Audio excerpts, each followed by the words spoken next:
Hey, Gutfox here. Today we got MUT Men episode number 62. Today, we, like always, we're joined by Texas Boy. How are you, good sir? Doing good, man. I'm doing good. And we have a special star guest with us, Jake Stein. How are you? What's going on, guys? Gutfox, Texas Boy. What's the good word today?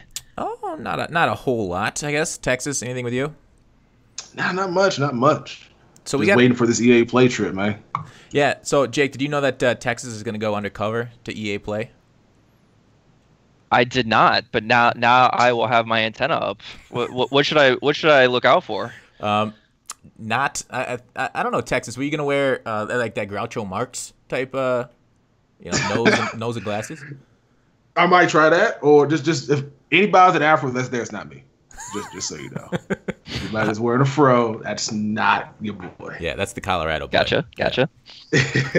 All right, so we got a whole document to get through, a lot of content, a lot of questions. I don't know if we'll be able to get through it all, but we're gonna try our darndest to get through at least a lot of it. So, Jake, can you tell us a little bit about yourself? You know, what you do at EA, your role in 17 and going forward into 18, how long you've been there at EA, and anything else you'd like us to know about you. Sure. Well, my name's Jake Stein. I'm a producer on Madden Ultimate Team.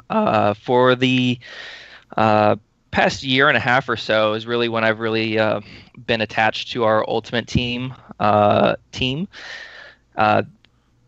Sort of my role there has been a little bit of an in-between guy. I've always sort of been on the fence between somebody who deals and helps produce the features that you'll see in Madden Ultimate Team, as well as, kind of having an avenue and an access to talk with our guys on the content team, the guys that actually pump out the content that we all see on a weekly basis.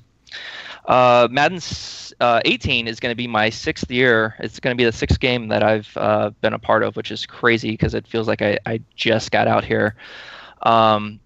Before that, I was in the first batch of EA Game Changers, all the way back when Justin Duell and Will Kinsler were creating the program. I sort of just got in at the right time. Ironically enough, it was, I went and produced a Madden Ultimate Team video the first year that MUT was out. I can't remember the year, but I remember that it was DLC that it came out, and I threw together a little video. They saw it. It was sort of right around when I was first getting on Twitter, all that good stuff. Next thing I know, I'm getting invited to come down to Miami and sort of be part of that first Game Changer announcement. And then ever since then, that's really been sort of my avenue of getting my foot in the door, getting to meet some of the developers, sort of develop a rapport with those guys, and it was kind of quickly where I was like, you know what, this is actually probably something that I could do. I'm not a guy with a tech background. I did not go to school for any sort of design or anything like that. The only reason I'm in that building is because I love the game of Madden. I love NFL football.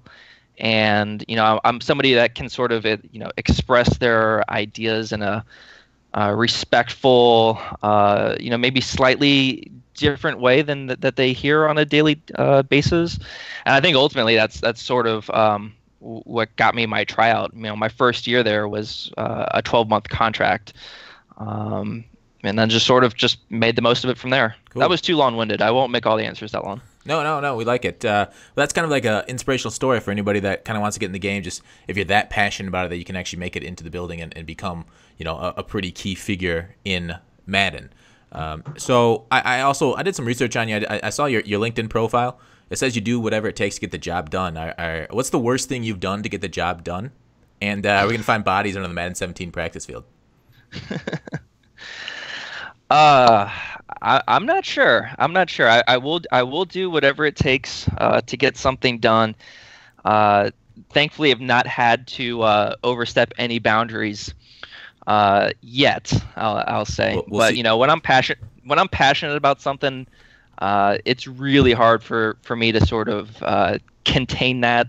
And I'm going to do everything I can, no matter who you are on the team. We're going to have a conversation, and I'm going to try and get my point across. So that's sort of the mentality that I've had, and it's gotten me this far. So I'm doing something right. It's awesome. Hey, so Can you talk about EA's org structure? I don't know how many people here are interested in an organizational structure, but I kind of want to hear how it's broken down, and I think people it'll be enlightening how the game is developed with different teams and whatnot.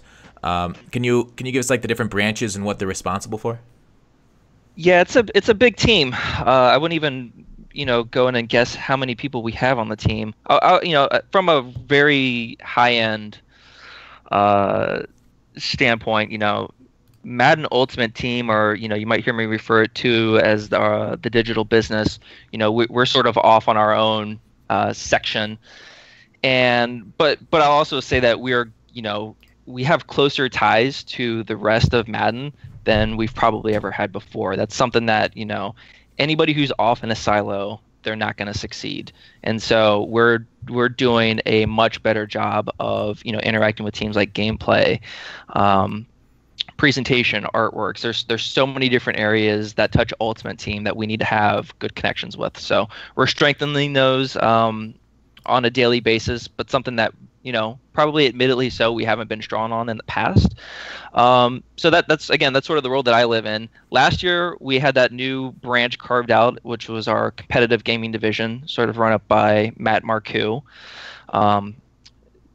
They have some online engineers as well. They oh god, how can I go in and talk about that? They had some engineers who were on the Madden Ultimate Team, and and obviously you've seen from the competitive side that a lot of their feature development is sort of within the Ultimate Team space. So there's a little bit of crossover there. And then obviously you have your gameplay, you have your your graphics and artworks team, you have your franchise team. There's definitely a lot of sections and a lot of pieces that sort of all come together.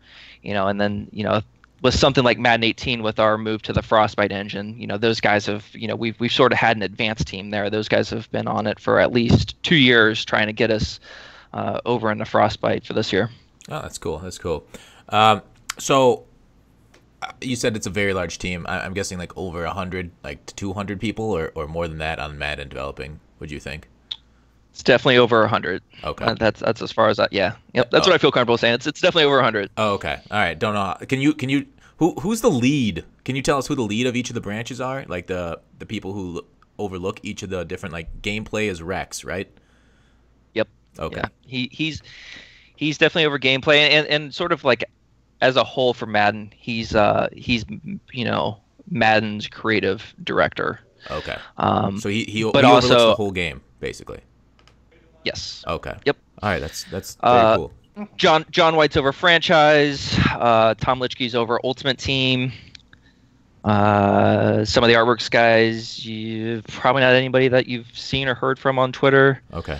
Pixel Pusher, is he still there? Pixel Pusher, he's still with us. He's our art director on Ultimate Team, so he does a great job. Okay. All right. Cool. All right. So here's a little side question. From MUT Rewards to free packs, how would you rate your excitement for Madden 18? Wow, what a question. Yeah, it's kind of a setup. Basically, I just wanted to hear how excited you are for 18. I wanted to say how little we liked MUT Rewards. But Texas, any questions on your end for Jake? For when I talk about the interface and structure of the Madden development team, nothing from that. So that's interesting stuff to know that. Yeah. Everybody has their responsibilities there. Their team's actually bigger than we think they are. I thought it was like 8 dudes that worked in the office.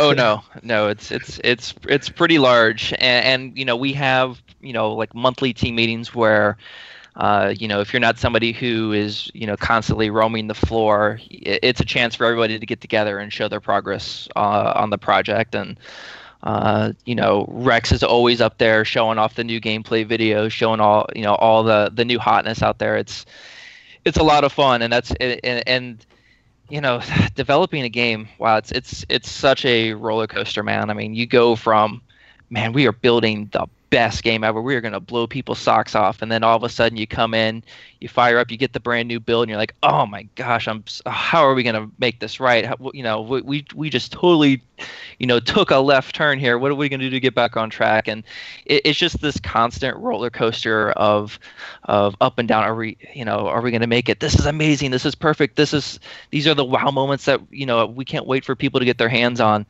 That seems to be the case every year, and I would assume if you talk to many people, even not in the sports part of the video game industry, I bet it's a similar story. It's this constant back and forth with yourself. So I'm feeling pretty good though. As far as going back to your question, I'm not sure which in that spectrum I'm going to be, but man, I'm really excited for it. Okay, so you're free packs basically. Hey, so this is something, I don't know if you're moving more into the MUT content in 18. It felt like in 17, everything you do outside of actually playing the game, like solos and head-to-head and that kind of stuff, everything else that was fun in MUT was a coin sink. And I don't know how much you can talk about the economics and stuff, but for example, pulling packs, that makes sense that it's a coin sink because people would pull packs if there was profit on them until there was no more profit on them. But like large quick sells in 16, people loved large quick sells because you could get a pretty good return on investment for them. But why was the decision made in 17? I don't know if you were there, but why have those gotten worse in 17? And is that something that's going to continue in 18? That's kind of like, hey, these quick sells are cool, but it's basically a coin sink for the players.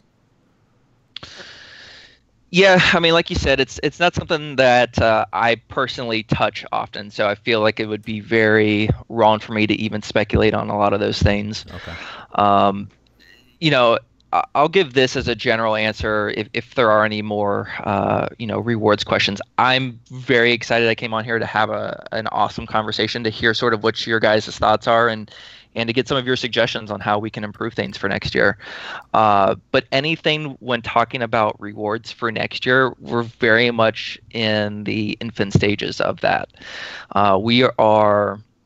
It's fair to say that where the content team is in terms of building out playable content for Madden 18 compared to what is it, June 4th, where June 4th was for Madden 17, it's night and day. We are so much further along this year than we've ever had before. And we think that's going to translate into a much, much better experience. This could definitely come across as an excuse, but it's honestly fact. The content team has been just redlined for the longest time. And what I mean by that is everything that they are doing is it's up until the 11th hour. We might have a new promo coming out in 2 days, and we are still just now getting it into QA's hands to find bugs and address those and things like that. So I think a big thing that you're going to find for us for next year is that, and we're already putting these steps in place where we're going to have, more of a structured approach in terms of when is your promo design going to be done? When is it going to have your first pass of playable content in the game? We're going to have other people on the team in there playing it. We're going to be constantly asking ourselves the question, is this fun? Is this compelling? Is this worth releasing? We will go in, we will make and iterate, give ourselves time to iterate, and put out a much more polished product. I think that's something that we are definitely holding ourselves accountable for in Madden 18. That's great. Texas, I'll ask you in a second here. I just wanted to put that's great to hear that you're saying. I love hearing that you're saying basically you're asking yourself, is this fun? I mean, that's an important thing about the game. Like, are we putting this content in the game just for content purposes, or are the players actually going to enjoy it? I love hearing that it's the latter. Texas, any thoughts on what you just said? That makes sense. I understand why you can't talk about it, but yeah, making things fun, I think that'll be the best way to go about handling these things. Because people, especially nowadays, I know a lot of players aren't really having fun playing a game no more, and that's the reason why you play video games. You don't get on video games just for as a job in a sense. You don't just to get out, not think about the real world stresses of life. And recently, it has not been that much fun. I gotcha. And what you said about the content team constantly redlining, that does answer a lot of the questions we had as a community with a lot of the errors that we got. The fact that everything came in last minute, because things can slip by, or say QA even sees something, and they ask the developers, hey, can you fix this? And they just don't have enough time to get that fixed. And like we saw with the Randy Moss glitch, the 930 glitch with the set, that and then the Mahomes glitch too, that lost a lot of people a lot of coins. So hearing that you're much ahead of schedule for next year than the team was this year, I think that's great news. And hopefully we don't have a lot of players getting bitten by glitches next year like they did in 17, because that, I know, it forced a lot of people out of the game. So moving on, I guess this is just an idea. Texas, do you have any other thoughts about glitches in the game and whatnot going forward to 18? And I don't think I have any other concerns. I mean, as long as they're not as minimal, because I mean, you can't really have a perfect game. Like even games that are huge selling still have issues in it. So we probably just want to wait and see until next year. See, hopefully it's not going to be as much, especially like they had a time had a schedule this year. So maybe if everything is a little bit less stressful, you might be able to get stuff out without things breaking. So going forward into like promos, and I know you can't really talk on them, but I would assume we're going to have consistent promos from last year to this year. Now, are you guys going to basically be able to say like a month ahead of time, this is what we want to do for the Christmas promo? And is that something that's changed from previous years? Because it seems like a lot of these promos you can see on a calendar 100 years out. Like Christmas is going to be this day in 2017. Now, are you guys going to be able to get content out ahead of time, or do you foresee yourself being redlined a lot with these promos, Jake? No, I mean, the whole point of us trying to get out ahead of the game early is so that we aren't constantly running at redline. We have to get out in front of it. We have to, again, give ourselves time to create the content and iterate on it. I would say players are probably hard to predict too early on, but we should definitely have our structure for, what a promotion's going to look like, how a program should be laid out. What should we find compelling about it? Are there any features that need to get added to it? Is there something that needs to sort of line up with a title update? Is there some functionality that we find really interesting that we'd love to have? Identify that earlier on so that we give the feature side of the team enough time to go in there and build it and support it. So I gotcha. Hey, sorry, you mentioned something earlier about, and I kind of wanted to mix up. There's been a lot of talk in the community about patches and whatnot. Now, I know you're not gameplay, but is there a lot of talk around the office, and maybe you can't talk about this, but are we going to see fewer patches next year? Because that's kind of concerning to me. I think I saw a quote from Regs saying that. I should have mentioned this in the bio, but I also have been the producer of our title updates for like the last year and a half, 2 years. So that's just a fancy term of me, being the guy that's coordinating with everybody else on the team, making sure that, hey, do you have something that you need to get updated? Okay, cool. Let's make sure we get it in. Let's test it, all that good stuff. Work with our publishing teams to make sure that the title update gets released and all the timing and all that stuff. So I've also been a part of that as well. I'll say this. I have not heard that one way or the other specifically. Okay. Now, I know that it's been a little bit of a mixed bag in the community. There are certainly people that I've seen say, you know what, man, like after every title update, this game's gotten a little worse. And then I see, other people who are like, man, this is great. I love that they're continuing to support this game. They're not just fixing bugs, but they're actually adding features to the game. So I will always be on the side of if we can be in an agile development and we can continue to add things, I would rather do that than to hold off on it and just put it in the next year. Like that for me, the last 2 years, that's been such a vital part of what I've been doing, and I've seen the benefits of that approach, and I would love to continue that. Like salary cap in 16. That's my baby. Yeah. That's my baby. That was really when I became from a guy who was just helping out with running title updates to, hey, we're thinking about doing this thing. We don't have anybody that's necessarily available to design this, produce this. Is this something that would interest you? And I was like, yeah, absolutely it is. And so yeah, it's every time I see, one of our Madden competitive majors being run on salary cap, makes me feel really good inside, because that was something that I worked really hard on. I'm really proud of that. Yeah, I think the community completely agrees that salary cap should be the only way that competitive Madden is done. I do not like draft champions for competitive reasons, for the randomization. But back to the patches. I don't get the people that don't want this game patched. Like if you remember at the beginning of MUT 17 or Madden 17, where stretches and counters, there was speed boosts off the line, the run pass play tell. Like if Regs comes out this year and says we're not patching until after the first competitive tournament in December, I don't think people will play this game past October. I mean it seems weird that people don't want a balanced play experience, in my opinion. Texas, do you have any thoughts on that? Yeah, I'm not too sure why that is. It seems like, again, with other games, like if something's wrong with the game, they can fix it in-house, fix it. Like that's the way to go about doing this thing. If they wait to patch stuff until later on, that's why Call of Duty Modern Warfare 2 died so early. Back in the day, like that javelin glitch, you had the care package glitch. It just wasn't fixing stuff with that game. And then One Man Army Noob Tube. A simple patch could have fixed all that stuff, but they just never did. Yeah. And so I like patches for that reason alone. It just allows you to play the game all year long without having to basically play the same game, as Rex would say, the entire year. Yeah, I mean, I think when you look at a bug that's in the game, you're obviously gonna sort of put an assessment or an evaluation on that. Something like the run pass tell, that would absolutely be something that I think in any year would be like, okay, as soon as we can get an update out the door, this has to get fixed. This has to be addressed, right?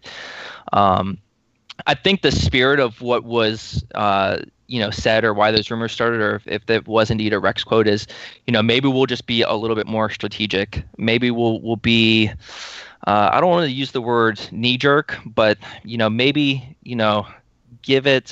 take an extra breath before we just fire something out there. I think is the general sentiment that's being expressed there. Okay, that makes more sense. I just see so many popular games like PlayerUnknown's Battlegrounds does a weekly patch, or a lot of the big games like Overwatch. They do frequent patches. So to see Madden go the opposite way is kind of disappointing, or at least the quotes that I've seen in the community. But we'll move on.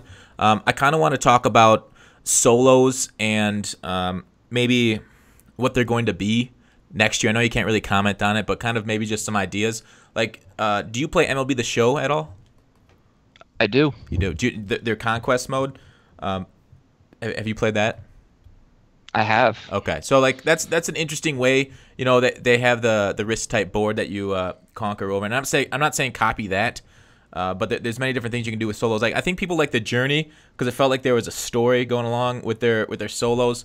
They like the gauntlet too, but is there thoughts of like mixing up the solo grind? Maybe not just like with different solos, but with say a kind of a twist on the game mode in there. Like I wrote down like say maybe shuffle your binder full of cards and play a game of war against the CPU for some small, like my cards is 76 and the CPU throws down to 75 and I win that. And I don't know, something silly. I'm not saying that's a great idea.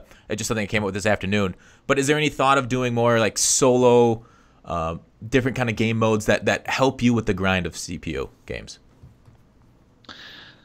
I would say right now there's not a lot on the immediate horizon there. I mean, we're definitely, open to hearing ideas. The thing that I keep hearing, right, is, man, I'm fine with the solo grind, but man, I wish there was a button to just like load me into the next solo challenge, right? Like I hear that all the time, and that's something that, man, we would absolutely love to deliver. And I think I may have said this in the first AMA. I mean, this is what we did investigate that feature, and that's a tough one, right? Like that is one where we could spend an entire cycle trying to deliver that, and we would still have so many limitations. We probably wouldn't be able to switch the stadium. We wouldn't be able to switch the all the players that are on the field. Just to name a couple, there's so many just restrictions technically that we are kind of tied to that makes that feature a tough one, right? Yeah. But I would say over the past couple of years, we've shown that we understand that that's a grind, and we have tried to improve the solo experience. 2 years ago we had the start conditions. Last year we added in the end conditions. Because look, I get it. I did MUT Master last year, playing those 8 sequences of full games to get the Gronk. Those are tough, man. I totally feel your pain. But I think your point of finding new, fresh ideas and ways to play in a solo experience is something that we absolutely have to, that can never fall too far down on the priority list. That has to be something that's towards the top. Okay, Texas, any thoughts? No, but I do have a question on some solo since we're already in here for Madden 18, Madden 17, or question I shall say. Yeah. So with the VIPs. I wanted to know, some of my subscribers as well, was there a plan to do more than just the 2? Because it seemed like there might have been like some like Easter egg stuff in there from 500, then 1,000, 15, and then going up from there. But we only got 2 so far. So was that a plan the entire year, or did it just come, or was it just how it was where we just only had, or we're gonna only get 2 the entire time? I would say that's another one of those falls under the red line. Reasoning that I gave you earlier. The ability to hide solos was something that was new to Madden 17. So that was something that, hey, cool, you have some new tech, but maybe the plan on how we execute it wasn't where it should have been. I do know firsthand that one of those, maybe the second drop, was supposed to come around November, but then again, we just had Thanksgiving and then Christmas, and like things just they can snowball quickly. And next thing you know, that solo sequence that you've been, sort of, pretty much done with, almost done with, it's now 2.5 months later. I'm like, oh, okay, now here's a window that we can actually take a breath and release it. So that's probably the best answer I can give you in terms of of the VIPs. And obviously, I know that the second drop wasn't extremely satisfying, and I hope that the additional, I think we called those backstage passes, that last sequence that we added to VIP 2000, sort of maybe helped ease that blow a little bit, because we definitely did drop the ball a little bit there. But it makes sense though. You said this one's supposed to come out in November though, and then because the Kelvin Benjamin was kind of like a card that would fit around that time instead of a card fitting later on when other cards in the game were better than that one. So I guess that makes sense though. So just okay. So the redlining, dang, so y'all stay busy. And that's the thing, and I'll just take a minute to maybe say an additional thing here. The thing that probably triggers me the most when I'm getting feedback on social media is lazy EA, because nothing could be further from the truth. I mean, Gut Fox, I think I was DMing you when we first tried to schedule set something up. What was it, like 10:30 at night when I was just leaving work? Like, it's that's the toughest one for me to swallow, and I get it. Not everybody has a window into what we do, but I cannot say enough of there's a lot of things that are said in the community that are 100% valid and things that we have to get better at. But to say that we don't care or that we don't put in the work, that's the part that's like, that could not be further from the truth. Okay. Yeah, and I mean, even this, you're taking time out of your personal time to have an interview with us, which we greatly appreciate, Jake. There. So, moving on to another. When Tex said that about the VIP, it kind of reminded me of the other. So the Randy Moss glitch that I mentioned earlier. This is another conspiracy me and Tex talked about on the podcast. Did the Randy Moss glitch, giving out all those items to people, did that kill something else that was supposed to come out for those items a little bit later? Because it seemed like Randy Moss came out pretty early in the Christmas promo, and maybe there was something else that we could have used those items on a little bit later, but the glitch killed it. Can you confirm or deny? I'm trying to take myself back to the middle of December. Okay. Nothing really jumps out at me. And that's another one too. I talked to you a little bit about redlining. I've said that a couple times. I'm not going to beat that into the ground. That is not a case where there was redlining. That was a simple bug in our code that with our objective system that just man, it hit and bad things happened, and we addressed it immediately. So Yeah. That's definitely one of those where I think Texas Boy mentioned, nobody's going to have a perfect game. That was a case where no matter how early that content was done, that bug was likely to have occurred, unfortunately. Yeah, that was an unfortunate one, unless you were on the receiving end of that bug. I was afraid to do anything that day. I got banned the first time I did partook in glitch. I'm like, all right, just sit back and just wait. Yeah, I got banned. And everybody else got everything. I'm like, damn it, I should have did something this time. Yeah, I got banned that first time too, but I know it angered a lot of us. So moving on, in that situation, I guess, get back to that point. Sorry, how do you deal with a community that's in flames after something like that happens?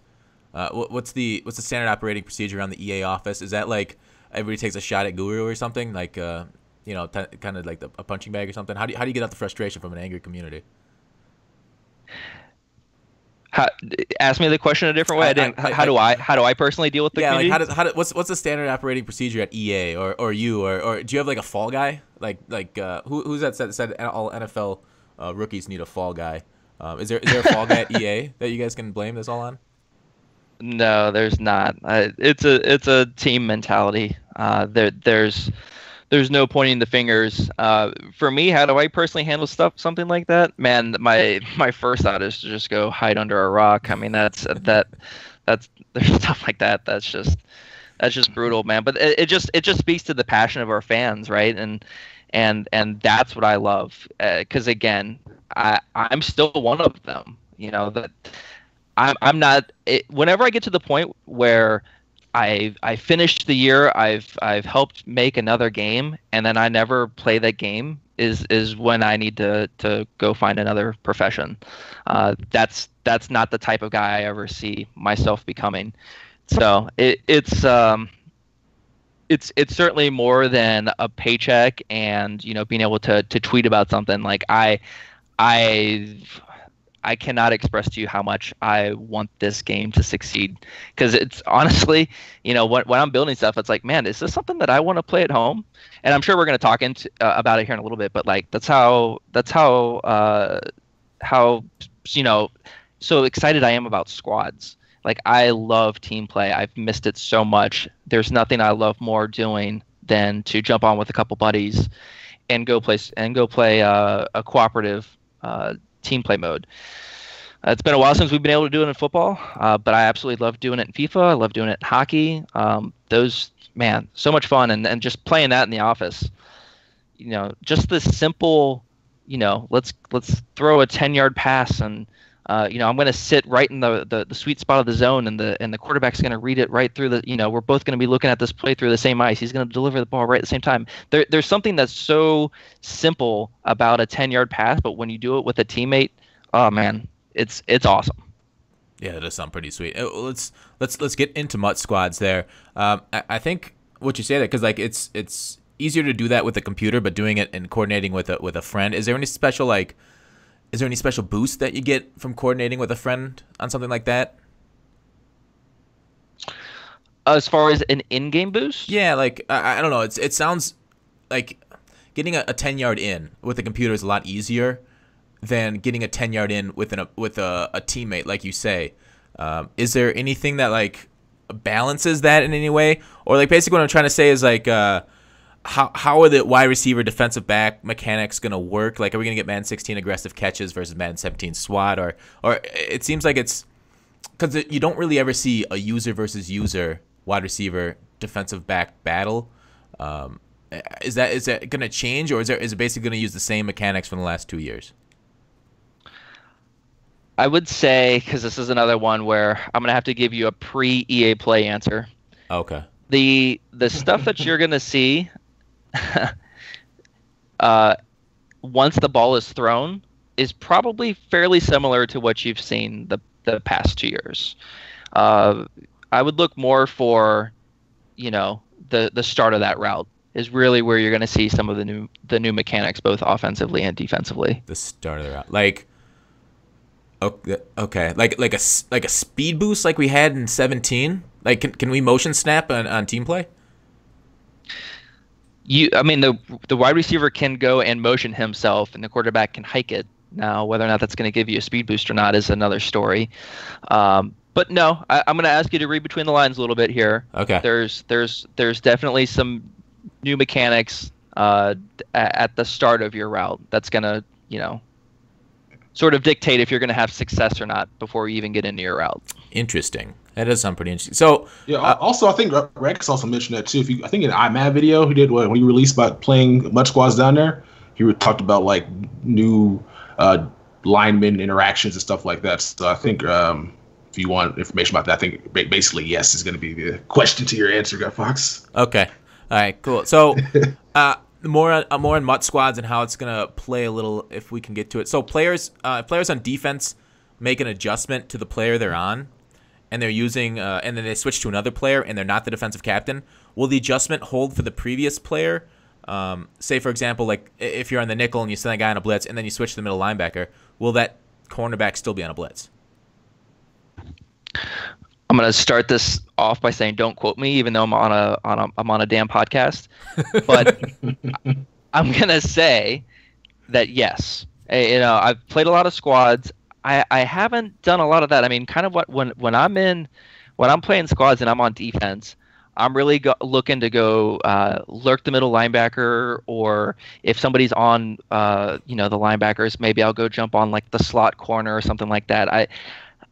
I would say I'm not my MUT Squads evolvement does not include setups just yet, so I haven't had to go through and run through something that specific. Okay. However, if I were to guess, I would say that yes. If you go, because as somebody who's not the defensive captain on the play, I can go and make hot routes to that player. I don't know or have heard of anything that would suggest that if I get off of him, that now for some reason that adjustment is now off. Okay. That's kind of nice to hear. Texas, any thoughts on that and adjustments? And Texas, you're going to be out at EA Play. You're going to be able to answer this yourself here in about a week. Yeah, I'm going to be out there with a camera and I'm be like, yo, Mr. Jake, answer some of these questions you can answer on the podcast now that we out here. I told Gutfox still be kind of, you should wait till after EA Play, but then we could just answer all the questions right now to do this podcast. It'd be kind of funny. Yeah. But I don't think I have anything on MUT Squads. Like, I'm just really looking forward to playing it because if it's anything like Madden 25 team play, just better graphics, better, I guess, your connection to your opponents without getting kicked out of the game, it should be good. Yeah. It's that would. Yeah, go on, Jake. No, I was just gonna say I definitely addressed this head on in the AMA I just did a couple days ago, but stability has been our number one focus on the mode. So I mean, we knew that when team play was greenlit and that was going to be a thing for us, the first thing that we had to do was find resources and staff, making sure that our stability was on point and ready to go. So without question, we're looking for better success. He's pumped. He's hyped. What's he gonna be? Is that your head coach over there? Yeah, that's Texas let the dogs out. That's how excited he is. He's a 90s song basically. So hey, another question: Is there a penalty to people who quit early on a MUT Squad game? It's a good question. It's something that's been talked about here recently. I mean, there probably needs to be something stronger. Unfortunately it's going to be a mode that will somewhat promote people to be scummy with it. So we should have something in place. The thing that we're talking about now is whether or not, like, if you quit out, should you still get any sort of loss reward for participating in that game. And we're still going back and forth. Nothing to comment on. But as far as where I think the spirit of your question is, like, are we going to sit somebody out for an hour after every quit? Nothing like that is currently being planned. Okay. Right before this podcast, I got griefed on stream. What if one person can hold up 6 people if they're the quarterback? Is there some sort of anti-griefing message? Anything like that for team play? Is there any, or is it basically the same one as regular MUT? Yeah, it's still going to be taking what our general online griefing system would be. Again, I think that's probably something that you could see us evolving and improving on. Like a vote kick or something? Yeah, but again, you just have to go back. We have to think about all the different cases.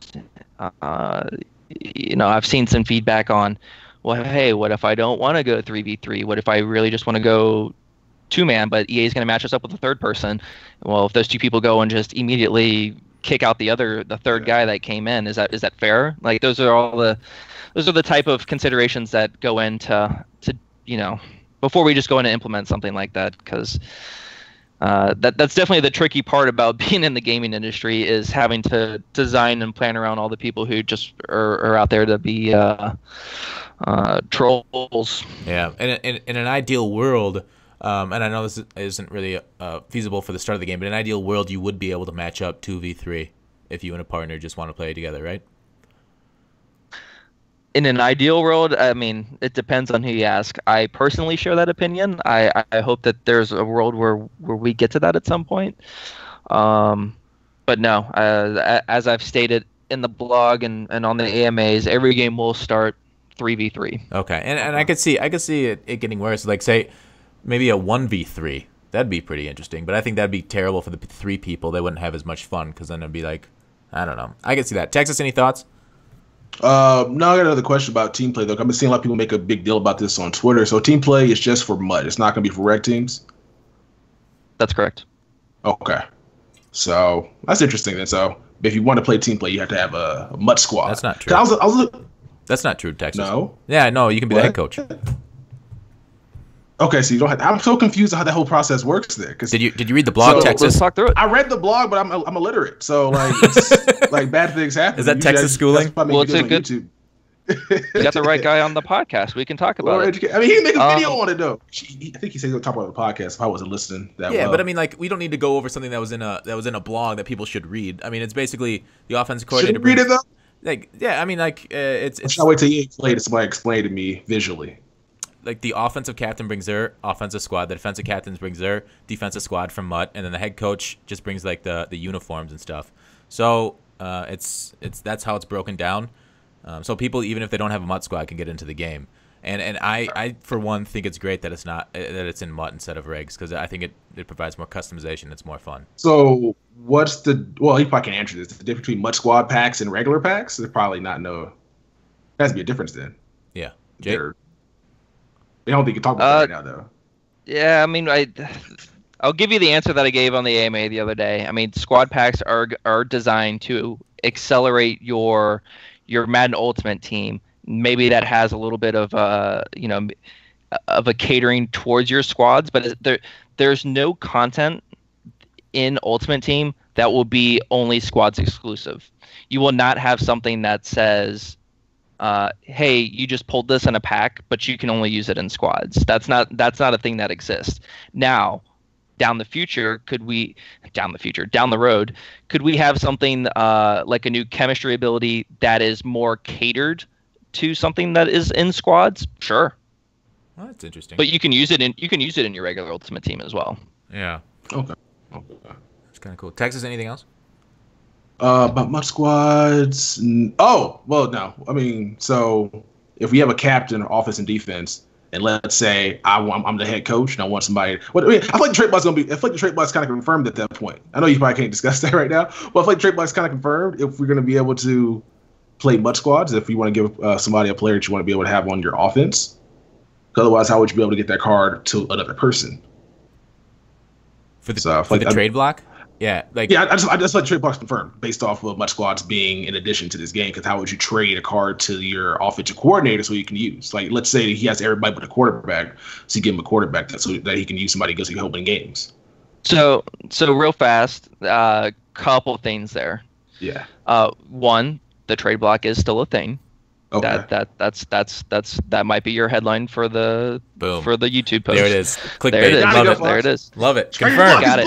Woo! So when we talk about when you're assembling a squads team, you're not like trading your content to another person and then taking it all. Like, then that one person takes everything in the game. You are clicking on a tile that says MUT Squads. You are then going into a lobby that has you and the two other people who will soon be filled in that lobby with you are currently empty. You'll hit triangle or Y. You'll invite all those guys in. I'll invite Gut Fox and Texas Boy. You guys have now joined my lobby. Now that everybody's in there, we're going to go in and pick our roles: offense captain, defense captain, head coach. From there, Madden's doing all the work for you in the background. We are stitching that lineup together. As soon as everybody hits ready up, we all go. Okay, that sounds good. So there's no, like, I think Texas was talking about no in-game. You had to trade him on the trade block in order to get your quarterback from your team to the your friend's team. There's certainly a strategy that if hey, Texas Boy just pulled the new Aaron Rodgers, but he's the defense he's the defense captain in our little squad, and he wants to trade it to Gut Fox, who's our offensive captain. He can totally do that before. That's not a problem. Okay. Does that make sense? Yeah, totally. Mm-hmm. Yeah. Gotcha. That's cool. That's good news. That sounds pretty neat. Hey, so I did read through the whole AMA, and there was an interesting question by Embry the Ghost on factions. Now, I know you can't confirm anything, and I think you said that was a cool idea, but it probably won't be there in 18. But do you think down the road will there be faction guilds or individual leaderboards for MUT Squads? And do you see MUT Squads being competitive down the road? Yeah, I don't know if we're going to see anything like that for this year in terms of guilds or clans or communities, as a Madden player might remember. I don't know if that's something that's necessarily on the roadmap for this year. That's a big thing that, when you deliver that, you would have want to spend plenty of times, have a lot of other bells and whistles that go along with it. I don't know if that would necessarily be a good candidate for a continuous development release. But as I stated in there, awesome idea, something that we've already talked about, and we're going to be getting close to thinking about what does good look like there. What are some great designs that might exist for a feature like that? You mentioned a couple other things. I know one of them was competitive. Yeah. The other, I personally cannot wait to see 3 pros get their hands on this mode and just what can they do. I feel like you're going to start seeing things in Madden that you've never seen before. All kinds of creativity, all kinds of crazy plays. I'm really excited for it. Is that a part of our competitive roadmap this year? I use the word "our" a little loosely there because I'm not a part of the competitive gaming division, even though they sit right next to me. I don't know. That's ultimately a Matt Marcoux question. I know that he obviously knows about the mode. He's excited about it. It's pretty easy to see in the other, competitive esports scene, maybe not necessarily sports just yet, that team play is a big aspect of that. So we'll see. I think out of the box, we're excited to get it in the hands of the fans and see what they say. If it's something that they want, something that they're excited about, and there's, a competitive scene there, I would like to think that we're going to be open-minded to that. Again, I want to see that. I want to see a full-blown Twitch Madden broadcast with Gibbs, Farrells, all the guys commenting on it. I think it'd be awesome. Yeah. Texas, any thoughts on competitive MUT Squad? It needs to happen. That's really the only thought I have. Because I don't really watch competitive scene right now, but I like watching team games and watch it. Like, unless it's like Street Fighter with Madden, it's kind of a longer game to watch competitively. And it's also kind of the same. I think if you're going to be watching 3 people play and having 2 people control receivers and on defense 2 people control different positions, to be a little bit more fun for the viewer to watch, as opposed to kind of the same old stuff we see every single time: bunch trips, and then on defense just nickel blitz or whatever else they run consistently. So I would love to see this going forward in Madden, and mostly because I feel like my team could be able to compete with that. Yeah. And then the other part of the last part of the question was, are there going to be leaderboards for MUT Squads? Yeah, nothing to comment on just yet there. Okay. It'd be tough to go competitive without leaderboards. So one kind of follows the other. Of course. So we'll see. Obviously, something very high on our priority list for sure. Okay. Texas, any other MUT Squad questions? And I'll link both the blog and the AMA in the description of this video. But Texas, anything else? No, nothing. That's really wanted to find out about it being just MUT exclusive, which is pretty cool. Okay. Next. Yeah, and that's been a thing. Not to drag it out, I know that's been a big thing. I've already listened to a couple other YouTube videos and podcasts and things, talking about that decision. And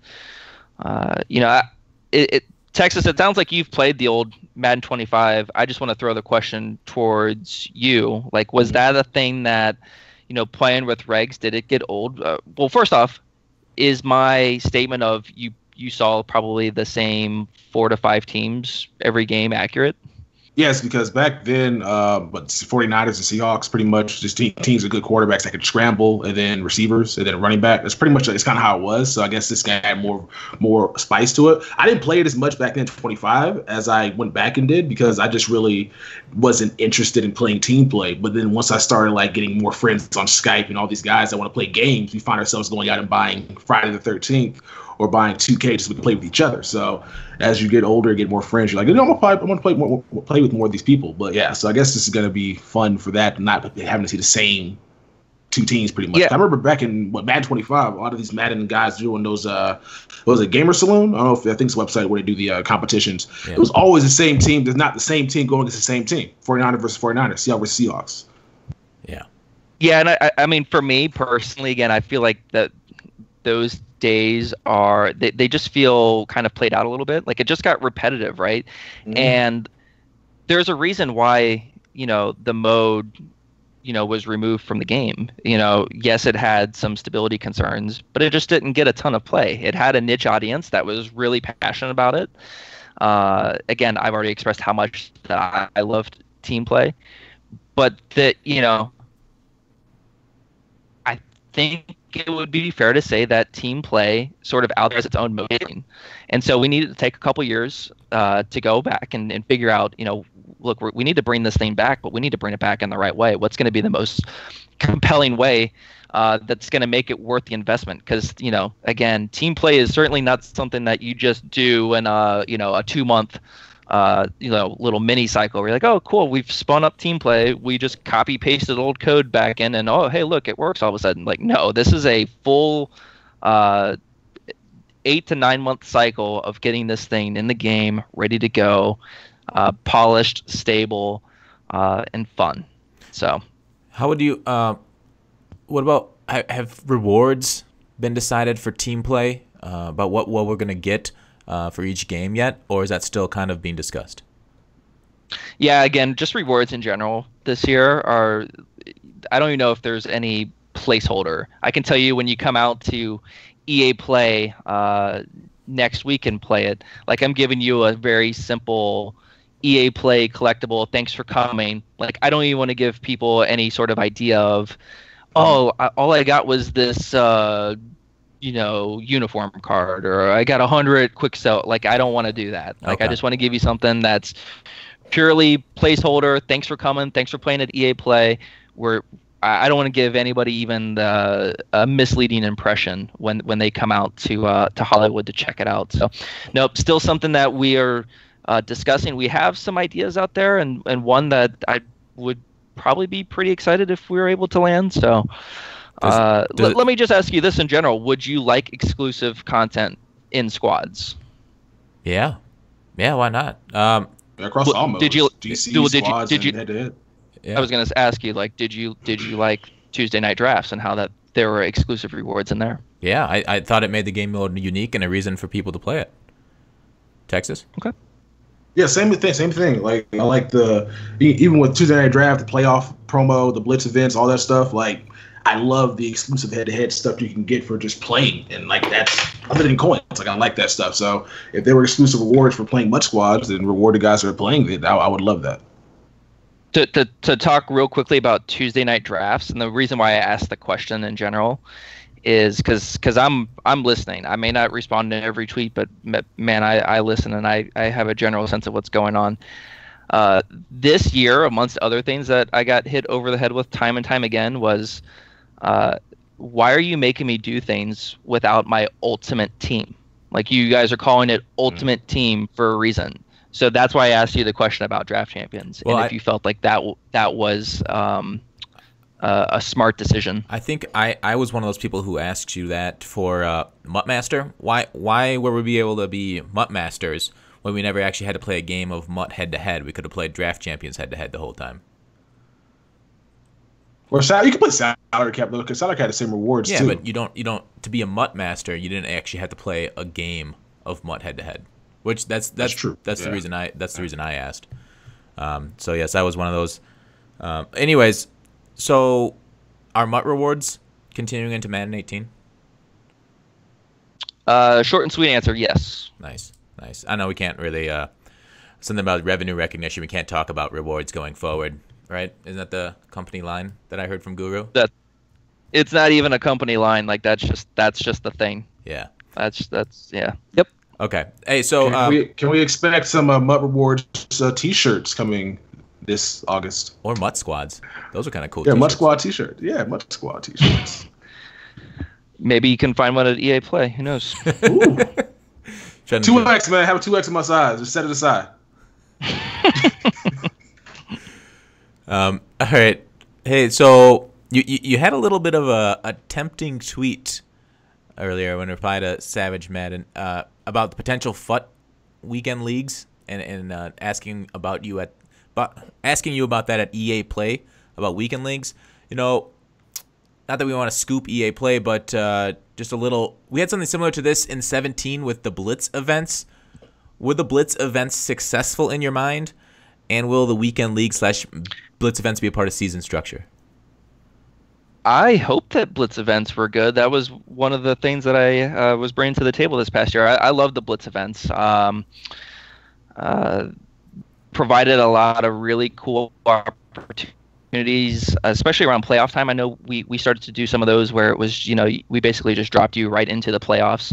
You had to go four wins in a row to win the ultimate prize there. But the Lawyer Malloy one was also really cool. Yeah.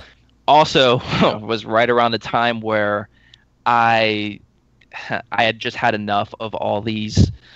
I can't remember what the hell people were calling it, but like these instant disconnect wins, right? Like, do you remember that?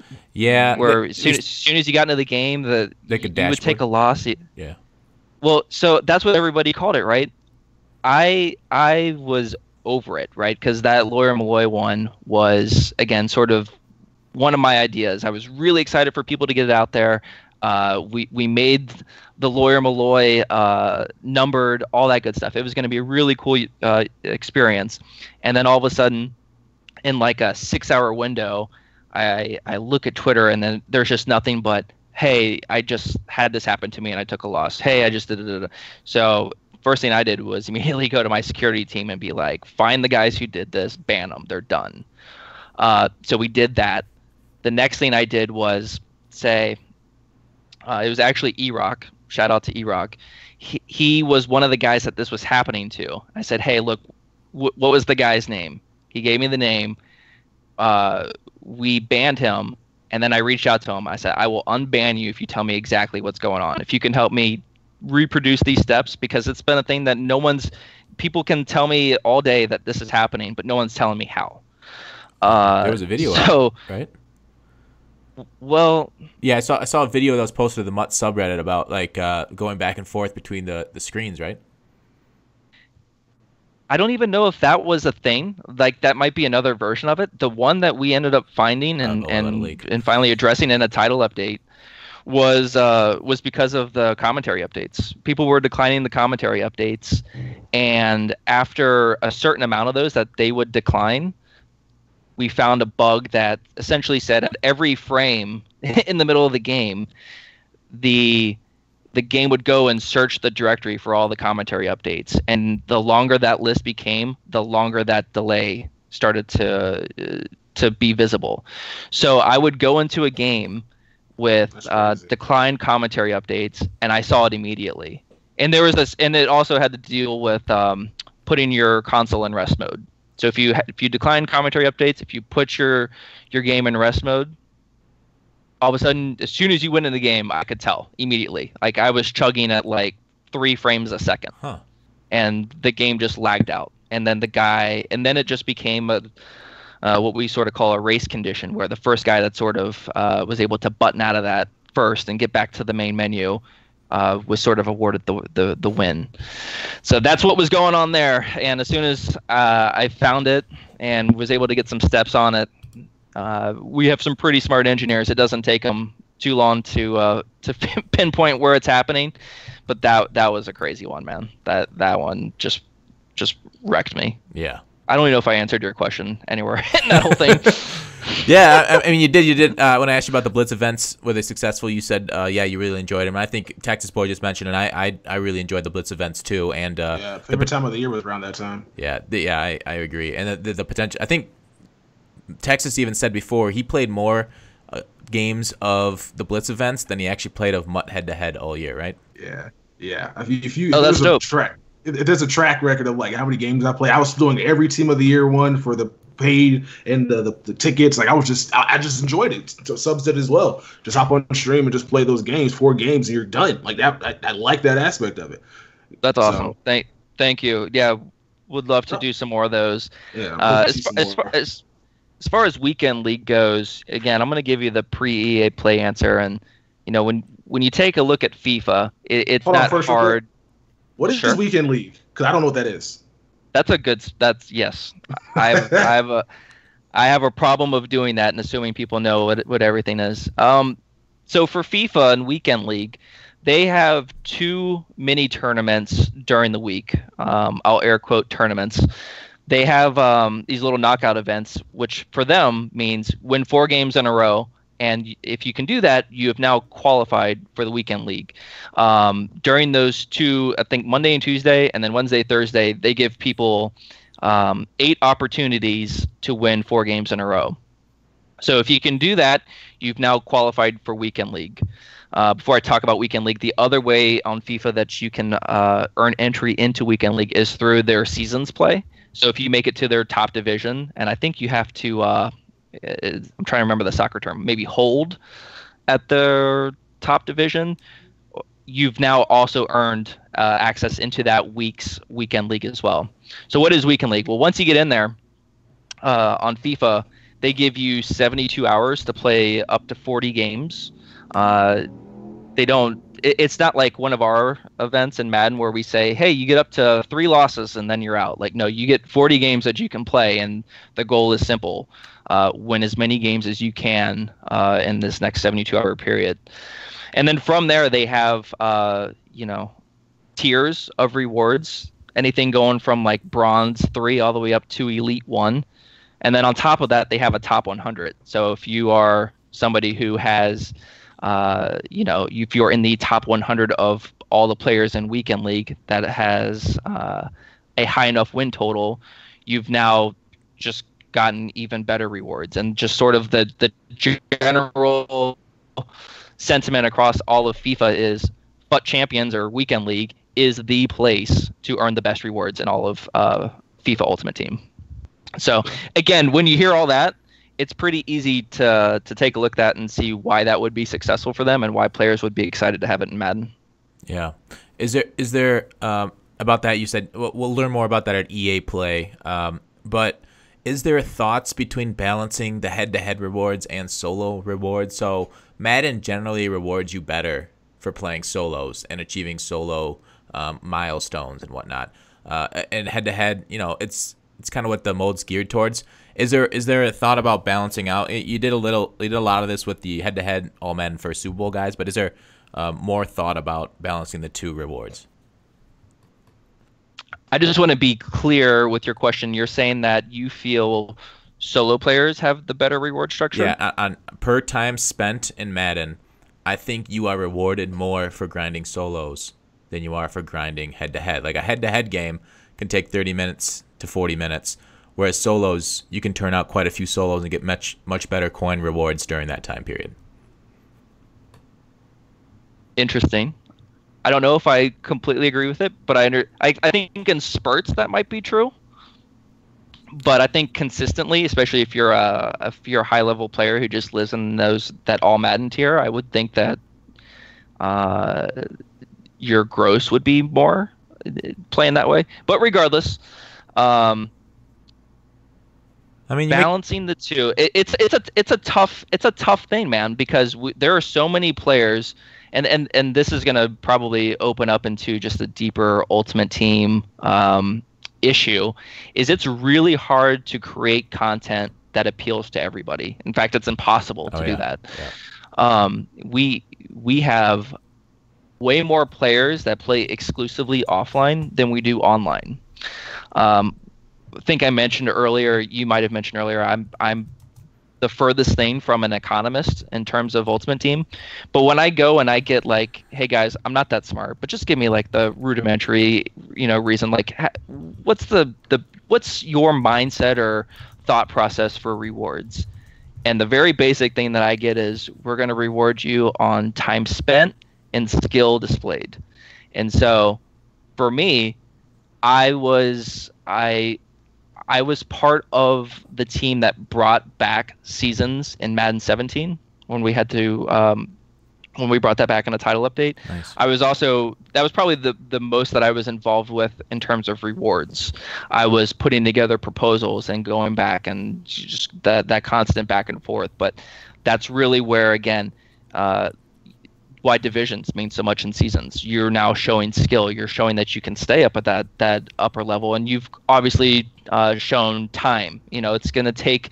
You can't just win a couple of games and go straight to the top of the divisions. You're investing time. You're showing skill, and that's why your per game win coin total would go up. Your Super Bowl totals were the highest up there.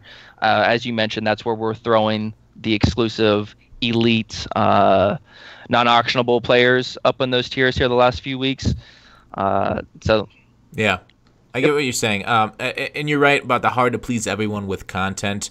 As you saw with this last promo with the year in review, a lot of people hated the video I put out because I said, actually, you guys, after the initial reaction of people hating this, I didn't think it was a bad promo. Whereas, like, I got a lot of people in my comments saying, you're wrong, this promo's terrible. It's because it catered more to the guys that want the upper tier players and actually with decent price for them. But I mean, it's June, so a lot of people have a lot of coins, so I thought it was actually a decent promo. But that's kind of something else. Texas, what do you think about the balance between solos and head-to-head and the rewards? It's kind of hard. I'm trying to think, because like solos this year, I played all of them. I played a lot of them. Because I think it's maybe because the milestone thrown off the amount, because you made a lot more coins on milestones. I think you could probably playing head-to-head. And it's the payoff is a little bit less than having to stress. I understand what Gut Fox's point is about it. Like solo challenges, you can put on Netflix and chill and just play. Whereas head to head, you kind of got to be engaged. Especially in all. And I think that's probably especially So, but like I think you probably do get more for playing solos, but at the same time, like what they're doing right now with the Ultimate Legends and the Ultimate tickets you can get for playing head to head, like that's cool. So hopefully we see kind of a balance to that next year where it goes back and forth. One is better than the other and then switches right back to the other one being better than the other. Yeah, I get what you're saying.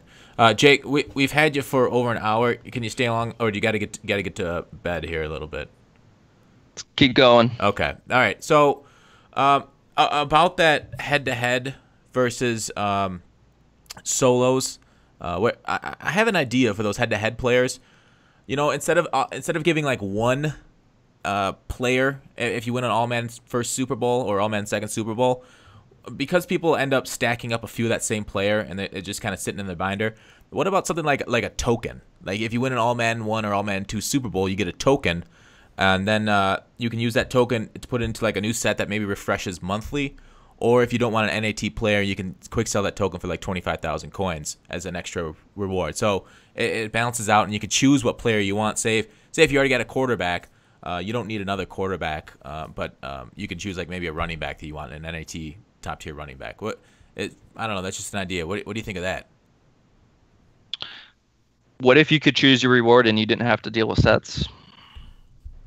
That's kind of neat. Yeah, like it basically pops up on the title screen, kind of like a pack opening would, and then you can scroll between the ones, just select the one you want and redeem. Is that what you're talking about? Be neat. Yeah. It'd be neat. Yeah. So all right, I'm just shooting an idea. Texas, if you have any ideas, just let us know during the thing. One kind of a touchy subject to get onto, and I know you can't talk about your strategies when dealing with coin sellers, but buyers or buyers and promoters of coin sellers, But why is the Madden Dev team easier on them than the FIFA team? Is it a lack of resources in that?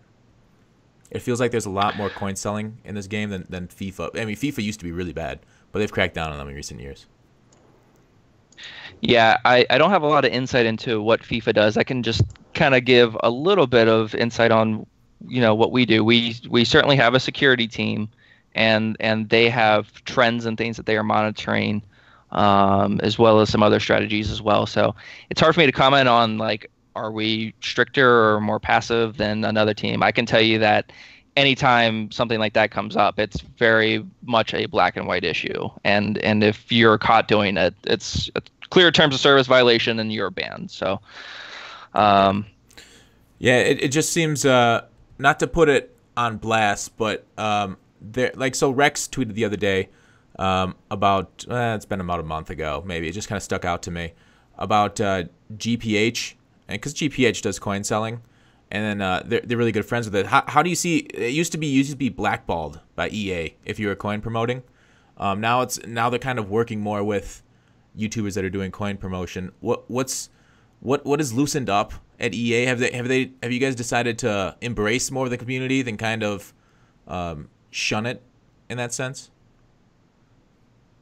Or is there what I'm trying to say, is there like a positive and negative, like a pros and cons to shunning certain YouTubers? I am not in a position where, if those conversations are even being had, that I'm around. Okay. Anything that I'm around when it comes to coin selling, it's very black and white. Like that's it. Like any relationship that was there is now, no longer there. Now again, Rex is not part of Ultimate Team, so if he's anything that he's doing, whether he knows somebody is or isn't promoting coin selling, etc., I couldn't even get into that. I can tell you from the Ultimate Team side that it's like a non-starter. If you're caught doing that, you're getting banned. I got you. All right, so moving on to more general questions. Hey, what's been your favorite part of any MUT? And you've been involved with it for many years. What's your favorite overall? We talked a little bit about it. It's hard for me to get off a salary cap. That was such a rewarding thing for me in my career. Like I've just never done anything like that before, to where I sort of just got this, here's this idea. We want to do something where it's salary cap based. And that's all I'm going to tell you. I want you to go figure out the rest. So for me to be able to go figure out things like how many players do we need on your team? Where are the positions that we have to have? Finding that whole balance out was hilarious because, you started to expose the flaws that Madden had in some of its gameplay code where, when I first started out, I wanted you to have to pick as few players as possible. And then I quickly realized that there are things on defense in terms of formations where we stretch your defense in, very certain ways. So I would, in the early playtesting for salary cap, I would go into quarters defense, and Tom Brady would be my free safety in the middle, the deep middle. And okay, so I guess that means we need strong safety too. Same thing with goal line. Sometimes I'd see some weird guy, some weird skinny guy get thrown in there at the third D tackle slot. It just didn't do an awesome job of handling certain situations, right? Where like if I only made you have 4 D linemen and I put you in goal line, I would expect one of the linebackers to get dropped down in there, and it just didn't happen. So uncovering all those, defining, sort of unearthing all that was really awesome. And then, the other big piece was just coming up with the cap value formulas.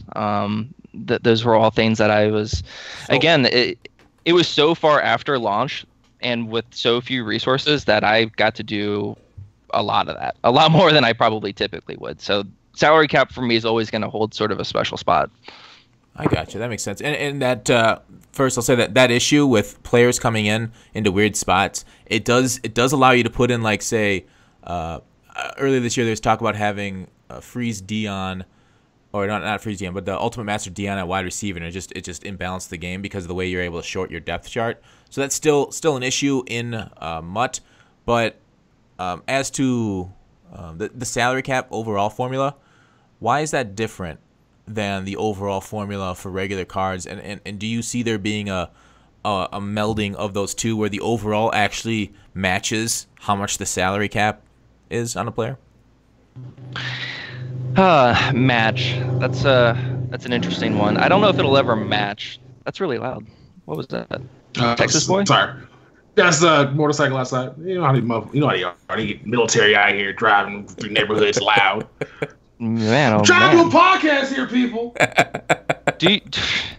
Why are you Skyping outside, bro? That thing was like right there.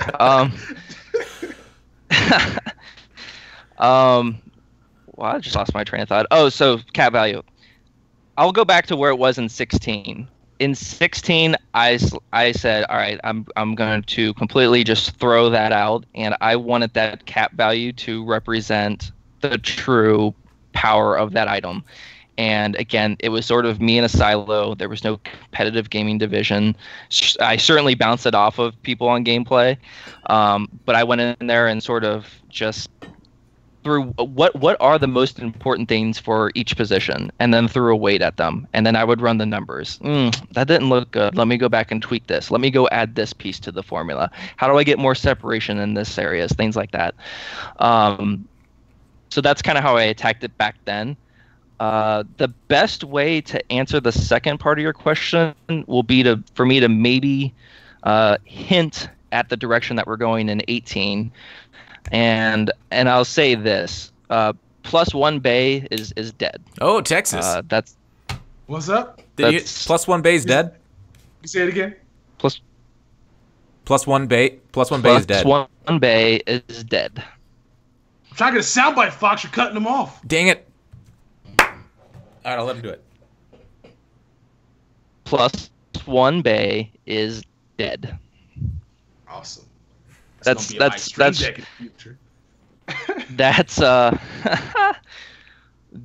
not a thing. You know, we've talked a little bit about some of the tools that we have in terms of being able to support the game post launch. Something like +1 Bay was something that we were handcuffed to the entire year. Because, I mean, what it ultimately comes down to is how you're calculating your overall formula. And if we were going to go in there and change that, we would be overstepping a boundary and violating the trust of every player who's ever played Madden Ultimate Team. And that is, when I get something, when I go earn an item in Ultimate Team, that's what I have. It's not going to get worse. It's not changing. That is something that we had to just hold that line. We could not. It obviously did not take long for us to realize, wow, we're kind of limited here in terms of upgrades and what we can do. Community was 100% valid in all of that feedback. But what could we have done? The only thing that we could have done is make all of your items worse, and that was not an option for us. That just won't happen. Texas, thoughts? So I was talking. So my thing with the +1 is I feel like the reason it's in the game is because there's a lot of content, and if you can keep dropping the same guys, like guys from Team of the Week and outsiders having this like great performances over and over again, that they're going to be more likely to get the +1 upgrades and other cards in this game. Now, Gutfox doesn't agree with me, but would it be easier to prevent this from happening is just by not putting as much content out in the game as y'all do on a weekly basis? Oh no. That's bad. How is that working out? How is that working out for us right now? It's June though. Like it's June. Nailed them. That makes it even Texas. That makes it even worse. Yeah. It's June, and I still hear it. I would love it. I saw so much of that this year. Okay. Hey, if they would just slow down and they just went quality over quantity, it'd be so much better. But again, it's June or late May, and I still see the feedback. Yeah. There's nothing to do in the game. What am I supposed to do? But What's dead? That's funny though, because I know there's not much to do in the game, but I'm not expecting y'all to make magic. I know a lot of your teams divided making Madden 18, And so, like, I can't really get angry that there's not much to do. You go do something else, though. It's just kind of weird. I guess people want to play this game year round, which I don't understand the appeal of that. But I guess if that's what they want to do, I guess you got to appease that. I guess I call it the minority of people that want to play the game from August until August, which is crazy.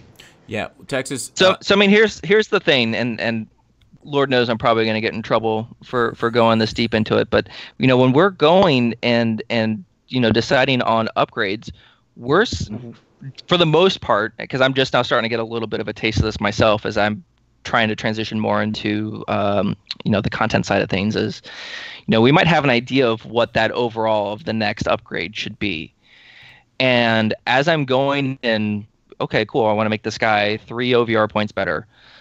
As I'm going in there and starting to tweak the ratings that adjust the OVR, I am shocked by how little it takes to do that. And that is just a clear problem of what our player OVR formula was this year. Yep. We're fixing that. Yep. That will not be a thing in Madden 18. All right. A couple things. Tex, I've said it before, and I'll say it again. You're filthy casual that doesn't want more content. I'm glad Jake isn't listening to you on that one. I am one of those people who plays it through June, July, August. So I'm glad I'm still getting content, and it's happening frequently. No, I'm cool with getting content as well. I'm just saying, like, to prevent the +1 bays. I mean, it's not gonna be a Madden 18 anyway. I'm just saying, like, to prevent the Antonio Brown 93 being compared to 95, and basically when the cards came out of the same card, like, just maybe slow down a little bit during the years of that. But then I don't know. I might not have the most popular opinion there. Yeah. I was just saying just to help them out, since they're again always redlining, not always redlining, but redlining majority of the time. Yeah, no, everyone can have their opinion. I will just set the record straight. Like that is not the reason why that was an issue. Gotcha. So it's a calculator on that. So basically, are we not going to be seeing cards, for example, get +2s to things that don't matter? So whenever like a receiver get +2 finesse move, +2 block shed, just so they can get its overall. Are we going to be seeing some more of that in Madden 18, or probably not as much? Do you have examples of that in 17? Yeah, there's a few cards where like defensive, we like +2 juke move. The juke moves a 47, goes to 49. It's like I don't know why that's necessary.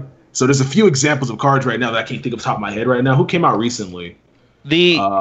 So with that, just because a player gets a +2 or whatever to something like juke and he's a receiver, that's not something that is done just to Who's the overall? Increment the OVR. Like, no, because again, even now, like I said, we certainly have addressed issues for what our player OVR formula will be for next year. But that wasn't an issue, right? Like, that's just one of those where, okay, like a receiver, he's going to have some of his skill moves are going to get a little bit better. So sure, maybe give him a little +2, +3 to spin or juke, or just that natural,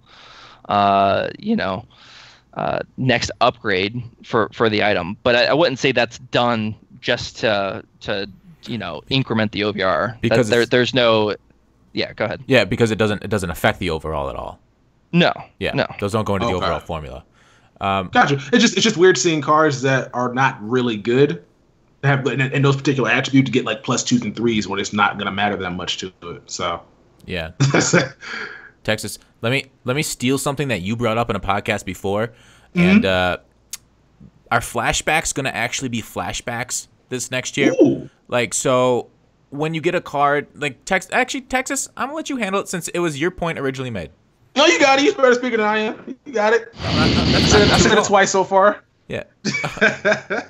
All right. Fine. So, like, say Cam Newton, if you flash back to like his rookie year, 2011 or something, shouldn't he have more speed and more throw power instead of just giving him +2s across the board? Shouldn't you lower his mental attributes and raise his physical attributes, and then maybe give him a plus couple overall, for the flashback card based on that?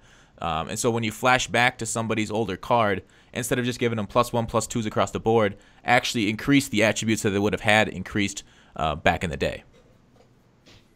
I think the key thing that you sort of touched on that I want to bring up and sort of pose back to you as a question, because I typically hear the opposite is, if Cam Newton's base item comes out and it's let's say he has 88 awareness, and then his flashback comes out, and that's an 80 awareness. Now, awareness may not be the best rating to call out as an example, but my question is, are you okay with a new item having something that is worse than his previous one? Whereas typically MUT has been, we are working off of that player's previous item and building up from there. Texas, do you want to take this?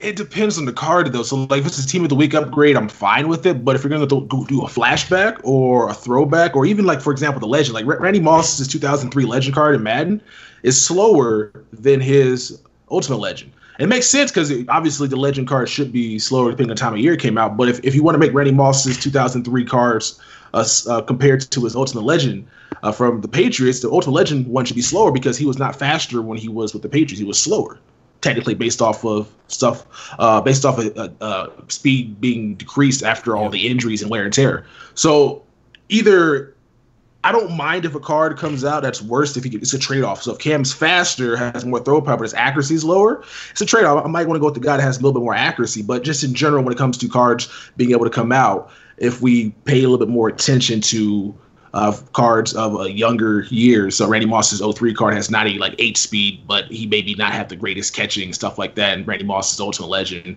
be a little slower, but also have better route running and stuff that people actually care for. Again, I think that might be better. Or you can just maybe flip them up. So basically the first cards that come out in the game for Legendary wise would be the older versions, and then the younger version would be the Ultimate Legends. I feel, and I might be wrong here, that I just envision pitchforks if Randy Moss's Ultimate Legend is slower than the Vikings one. Yeah, but what Tex said is that the Ultimate Legend would be the younger card, like the 98 Moss at 98, where he was just burning defenses, so he had 99 speed. But I think it depends on what program it is too. Like we're talking about just flashbacks and throwbacks. Like Tex said, the Team of the Week, those can get increased across the board from his base item, but the program's actually making conceptual sense to us is a big deal to us. Because it's like Cam Newton 2016 versus Cam Newton 2012 flashback. There's no reason the Cam for 2012 should have higher awareness. Now, this is just me being a stickler, but you play games like 2K, MLB, and they get their guys as like OPS and their shooting percentage from that year and put it on that card. I was kind of thinking Madden can kind of do the same exact thing with these cards, but it may not be what y'all are looking to do right now. No, it's interesting. Again, I think ever since I've been playing Ultimate Team, that just hasn't been a direction that they've gone. And typically, like I've gone and I've asked McFadden, Guru, hey, what if we wanted to do something like that? And it's funny, I think that you're excluding Team of the Week, but I feel like when I've had this conversation, like that's another opportunity. If somebody goes out and just makes some crazy one-handed catch, and who was like Brandon Lloyd, I felt like was always the guy. Like, man, like he might make 10 catches a year, but this dude just has, he comes down with some crazy one-handed grabs. I feel like that is potentially another opportunity where I want to highlight the guy's performance. Like, okay, this 1 week, this guy did nothing but truck players on his way to 150 yards. And then the next week he just ran by everybody. So it's interesting. It's certainly on the table for me. For me, I would say as a whole, looking at the community, it's been mostly that feedback that has prevented me from seriously pushing for that. Like, we have to do this. Gotcha. I feel like it would be a very split reaction, but again, maybe it's time to see what that split looks like. Okay. Yeah. Let us know in the comments what you think. All right. Yeah. Hey, why do you programs? They switched to being launched on Thursday now. For this example, Ultimate Tickets and the Rewind programs. Are you guys just experimenting around kind of like what the best day of the week is to launch, or because typically you've got those things on Fridays through the first part of the off season? What was the thinking behind switching to Thursdays? Yeah. I would say we're definitely in a spot now where we are looking to try out some things and seeing, what players might have an affinity towards. I think there's still some more content to be launched that I'm also kind of curious, regardless of when a promotion launches. Something like the Tom Brady cover athlete and all the objective lists tied to him. Something that I definitely pushed for and was excited to get out there, and was, for the most part, pretty excited to see players like kind of enthusiastic to go out there and do that. Like it felt like this very clear message, this clear goal for them to go do. It was tied to a real world story. Hey, I'm going to go match what his career postseason numbers are. That was something that I think landed pretty well, and something that I'm excited to do more of, hopefully soon. Yeah, that Tom Brady was pretty cool. Texas, any thoughts? I like it a lot. Just please no more anything 800 plus completions. that's so frustrating. Like, you get everything else done. I mean, I understand why it makes sense because you're doing all the season, all this career stuff. But man, I'm not even close. I'm playing a lot of solo challenges. That and so that it brings us to, you know, another, I think, very important topic. We talked a little bit about how not every promo is, you know, catered for every individual. It's the same thing with that particular piece of content. I feel like right now it's tough for us because when we drop something, I think players want to be able to do it right away, and they expect to like hit the finish line right away. And it might just be a little bit of like where we are as a society, where like I need that instant gratification. So to have something that's a little bit of a longer pull, typically that's different for players. They're like, oh, what do you mean it's going to take me a week to do this? And I think that it's going to take us maybe doing more of that type of content to make that more of, I won't call it the new normal, but something that is like a part of the game. You know, you talked about MLB The Show. You know, they have their programs, and I think that they did a good job of branding that. And when one of those drops, players know, okay, I'm not going to do this tonight. Like, this is something that's going to take me a little while. I think that's something that we need to do a better job of. When we release something, it's like, okay, this is out there, this is new. It's sort of like MUT Master, I think, might be the only thing in the Madden Ultimate Team world that sort of has that like cachet about it, where people know that's going to take a little bit. Well, but I think that I don't know what you guys think, but I think that having more content that takes you longer to do isn't necessarily a bad thing. Yeah, no, it's not. I'm just teasing, but like, but yeah, 800. I'm just joking about. I'm not joking about it. It's a lot, but I understand why it's like that, because everybody can be out here. Tom Brady, the guys that are actually out here grinding for him should be the ones that actually have him. Yeah, and I think you guys struggle. Not you necessarily, but so when you drop that Tom Brady solo and Texas complaining how long it takes, I saw guys get it on the day it launched. Like, I saw people bragging about having the 99 Brady the day it launched. Now, how much of that? Yep. And then you hear people complain about the lack of things to do, where you're like, well, I put in this, we put in this solo thing that was going to take you a long time, but then you finish in a day. Like, how much is that you have to balance putting things in the game for the people that grind it out on a daily basis, that grind it out so fast, versus people that are going to take their time with it? And then I guess it's balanced by farmer counts a little bit. So what I want to hear from you is, do you guys struggle with that, like balancing the right amount of time or too much stuff in game, like Texas was complaining about, versus the people who are going to do it over time? Did that make sense? Yeah, I mean, it speaks to that issue of, you know, we have so many different types of players who engage in Ultimate Team, and it's impossible for us to be able to drop something that really speaks to everybody. So yeah, I mean, I've heard some of our guys talk when MUT Master dropped this year. They expected that to be at least 2 to 3 week grind, and I think on day 5 somebody had completed it. Yeah. And so, yeah, you're always just gonna have those guys who just go all out. What's up? All right, is that 2 weeks? That was my thought, really. I don't know, because like, if you play head to head, you got 1 collectible at the time per 10 wins, right? Some crazy number like that. The way it was structured, somebody would took you like 1,000 games, took you basically like your entire MUT career. Wait, what?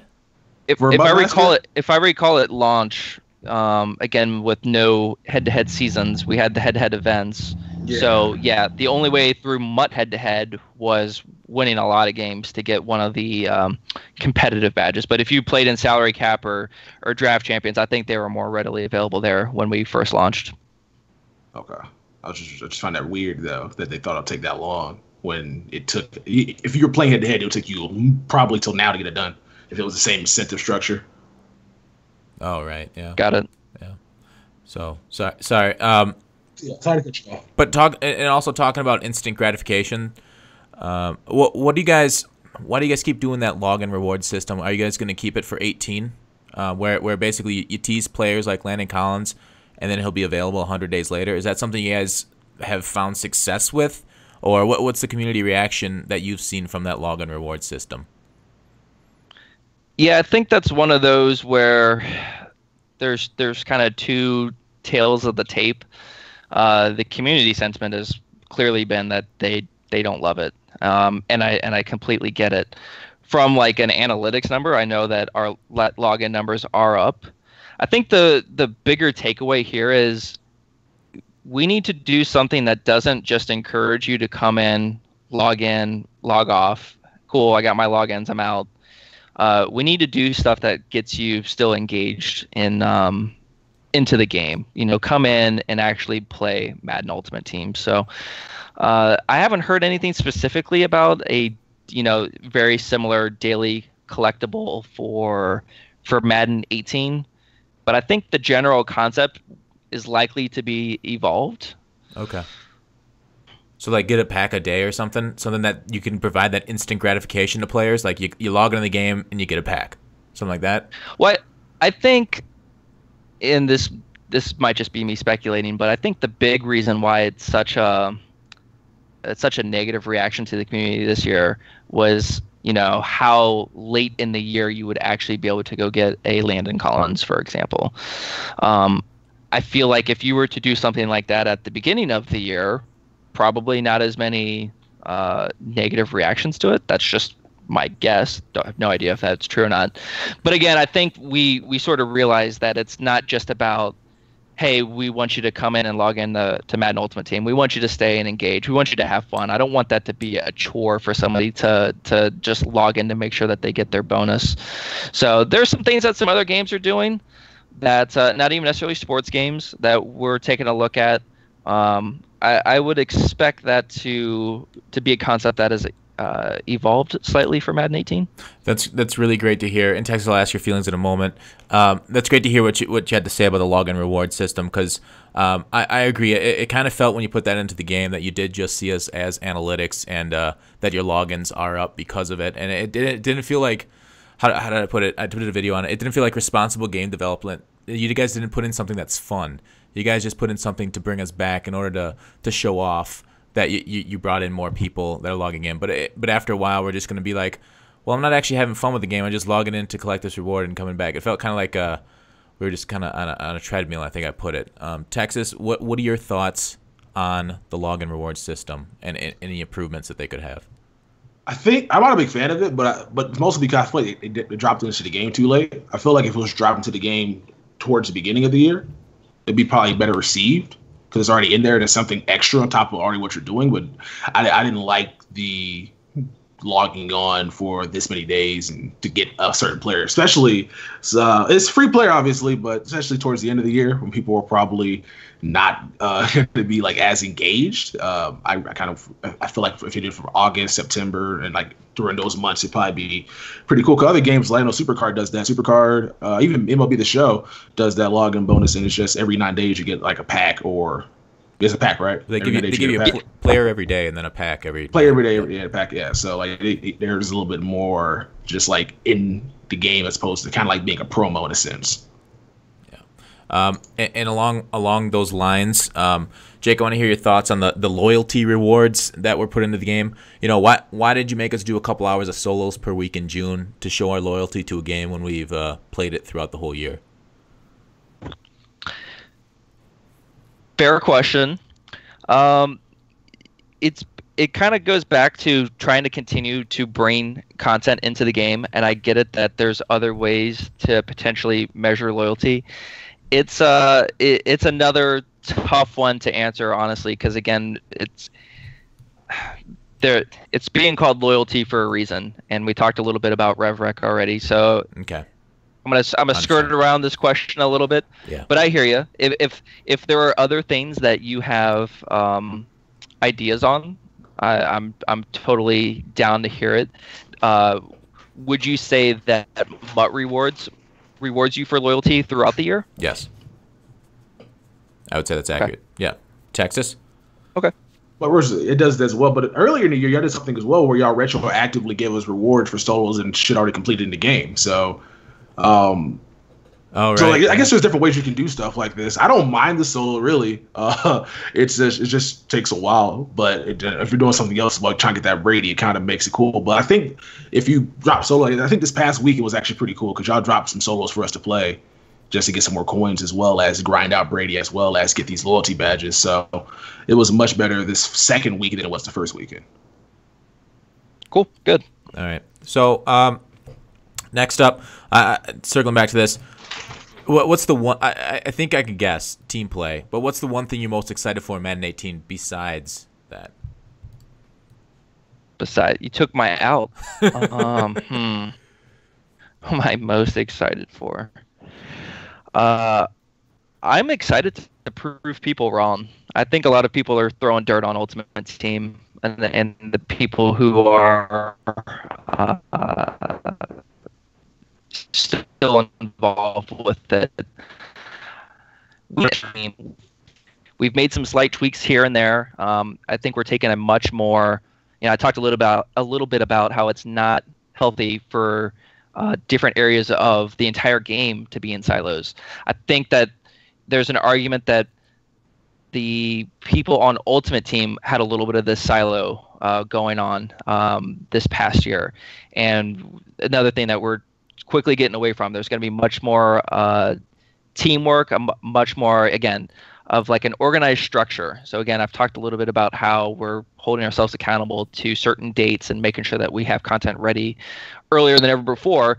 Another part that goes into that is making sure that it's not just you that's on the hook for it. You're going to be assigned, people that you can work and collaborate with and bounce ideas off of and sort of pitch to of what your idea is and get feedback, all that good stuff. So I think I'm most excited about all sort of the stuff behind the scenes that will never make its way out or that people may not appreciate.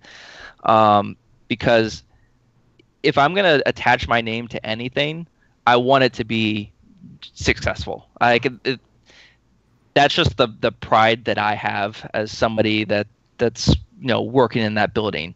So as long as I'm going to be around and attached to Ultimate Team, and again, I talked a little bit about how my role specifically, I'm probably switching a little bit on sides of the fence from being somebody who's been mostly features to somebody who's going to be much more involved on the content side.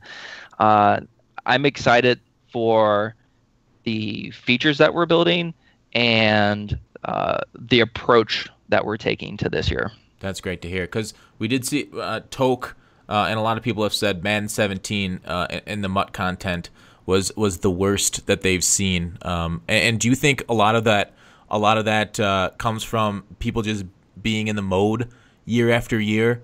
We saw like Madden Mobile, for example, had a down year. It felt like in 16 it felt like everybody played Madden Mobile, and in 17 you didn't hear about it as much. Now, do you think that has to do with and their feelings on MUT is because we've kind of been through these cycles before, or do you think it was just somewhat the content that came out didn't feel as good with the airs and whatnot we talked about?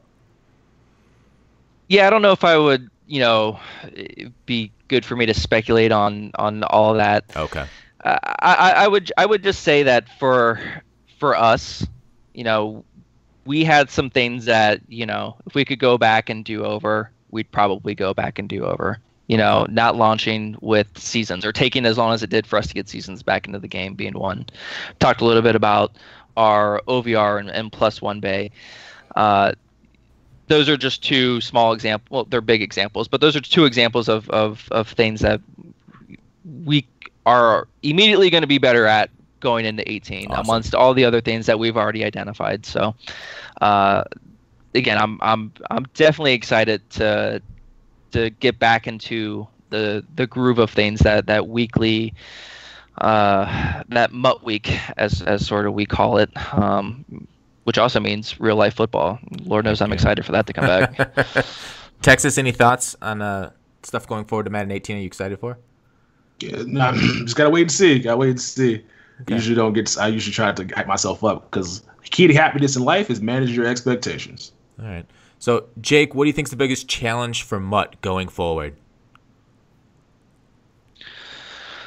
There's always a lot, and I think we've already hit on a lot of them. I feel the ability to create content that is going to be appealing for most, because again, I don't know if we'll ever be able to develop something that hits for all.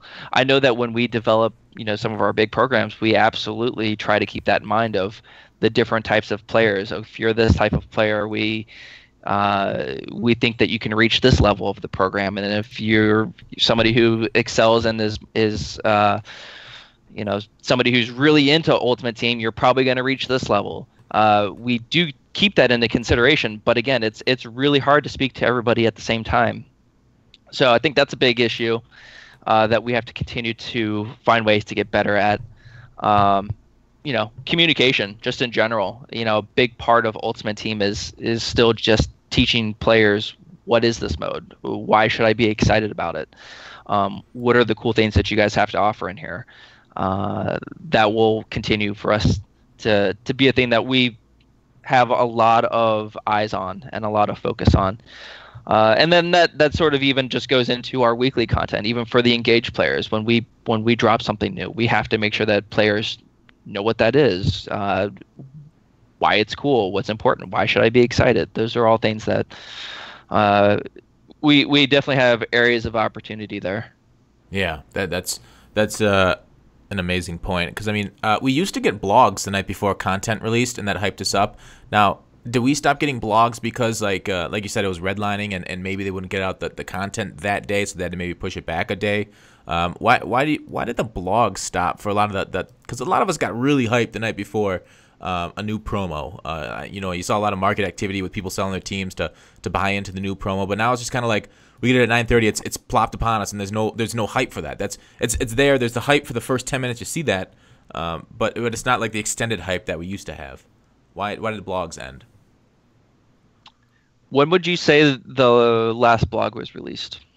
For promos?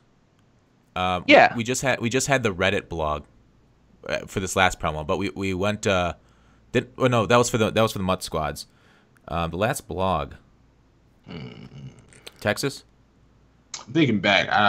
Christmas for sure. I was like, maybe Christmas. I remember one for Black Friday. I remember one for that. Yeah. But I don't remember anything after December 2016. Texas had a rough December 2016. I sick, bro. I got sick. I had a sinus infection, bro. I shouldn't have flew. I did. I was miserable. Yeah, he has short-term memory loss. Jake, what are your thoughts? Long story short, another area that we have to get better at. There's no reason for us to not be able to drop a blog. Okay. We have the resources to do it.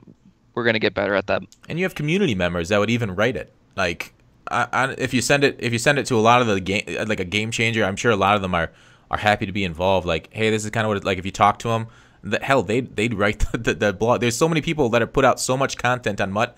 I put together a YouTubers list. There's over 100 YouTubers putting out content on MUT daily, just about. So there's a lot of people that are willing to work with you if you ever reach out to the community. Me being one of them, I'm sure Texas being another. But Texas, I want to hear your opinions. What's the biggest threat or issue with MUT going forward? Repetitiveness, really. Like, just try and create new ideas. Just try to find something that people can be engaged in. Because, a lot of people like the old stuff, but sometimes when you experiment, it may not go too well, so you go back to the same thing, which may end up just basically being copy paste. So that's my biggest concern, is kind of hopefully we see some new innovative ideas going forward and not the same stuff we've been seeing for the past couple of years. Yeah, it's easier said than done, but yeah, but definitely it's kind of hard to come up with these ideas. So I'm glad I don't get paid to do that, though.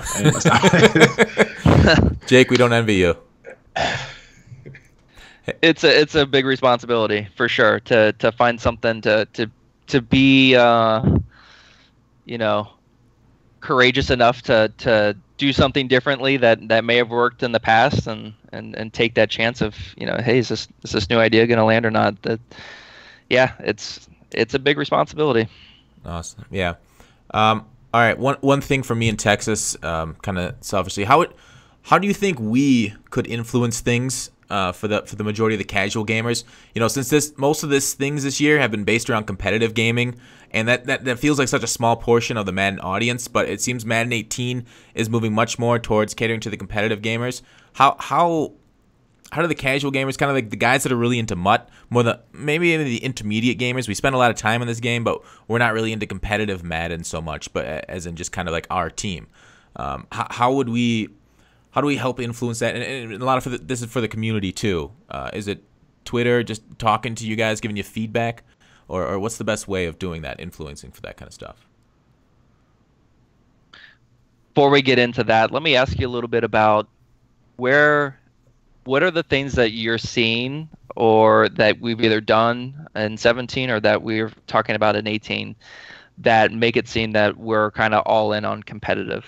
So, because I've seen that a lot this year, and I'm always like, I've never once helped develop any kind of content with like catering to the competitive players. All right. Well, first off, the fact that an Xbox, you used to be able to block players and not match up with them in the online system. So if I got field goal glitched or swerve glitched, I would be able to block that player and then not match up against them.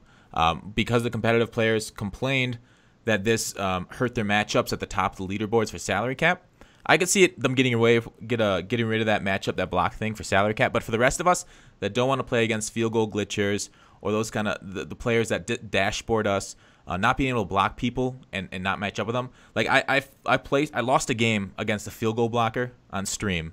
I was salty because he blocked my field goal to win at the end of the game, and the very next game I matched up against him. I was done playing. I rage quit my stream that night because I did not want to play that player again. So the fact that they got rid of that blocking system for competitive players, that's one of them. The second one, I know there's been speculation for the speed on players, and I don't know if that was specifically to not let competitive players have too much of a speed differential in their players. That's one of them. And then what was the other thing I did for competitive?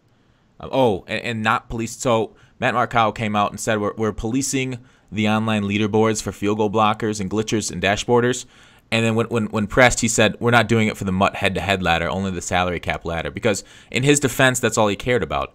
But the fact that they weren't banning guys for glitching on the head-to-head leaderboard for us regular MUT players, but they were doing it for the salary cap players, felt like kind of a slap in the face to us who play the game. I got it. Also, one thing with draft champions as well. Yeah, go ahead. We've been asking for updates forever, and then when the competitive tournament's coming up for the next one, they decide to update DC. So, like, it seems like a lot of things are kind of being revolved around the guys that are playing for the money instead of the guys that are playing this. They're playing every day, but instead of the majority who's playing this for MUT in a sense. Okay, I think the dashboard one's an interesting one. I think that's probably a fair piece of feedback. There's nothing much that I can say there. I mean, that was something that was running rampant on their end, and giving the tools that they had at their disposal, that's the option that they decided to go with. I think an interesting one that I probably can speak a little bit more closely to, and sort of put to bed was, you mentioned speed and just sort of keeping speed down this year. I would go back and say that was much more of a product of the way that the OVR formula was done this year. Speed being something that absolutely does factor a ton into to those overall ratings. So I would say there's no passing of the buck there. That was on the competitive side. Okay. And then from the last one being draft champions, that is something that is not controlled by somebody on the Madden Ultimate Team content side. That is actually somebody that is on the competitive gaming side that is responsible for updating the draft pool. So we will definitely make sure that there's more of a regular cadence for that going forward. I totally get where the timing comes in and why it would lead you to come to that conclusion, Texas. But again, that's something that side of the team owns completely. Is there any talk about the ability to bring back blocking players in the online ladder and not matching up with them? I have not heard that, but I'm not a guy who necessarily would. Okay. That would come from that competitive gaming side. Obviously the real answer is go address all the issues that would make you want to block a player. If those are things that Madden proper can take care of, then there's no field goal block glitches or dashboarding or whatever, insert issue, right? Like, go take care of the issues, and then you don't have to worry about blocking players. Yeah. In a perfect world, that would be wonderful. But I mean, like Texas said, no perfect games. I was just hoping there's a way to like that guy tonight that griefed me. If I could block him to not match up against him again, that would be wonderful and a great addition for us more casual players and competitive. But moving on. All right. Seeing that we have teasers for a story mode, is that going to be incorporated into MUT? Let's find out at EA Play. All right, fair enough. Awesome. Let's find out. Because right now, all I know is that there's a Madden 18 trailer out there, and I see a guy get off of bed and take a look at the Colts Stadium. Yeah. So the combine is what we're speculating with combine drills and whatnot. Anyways, so Texas, what are your thoughts on bringing the story mode into MUT? Into MUT? Yeah. Like, how would that work though? I know FIFA gave you like basically the story mode player at a 75 overall at the beginning. Or, yeah, if you finish. Oh, did they? I didn't realize that. That'd be kind of cool. Have a player that you can boost up with other cards in the game and have on your roster.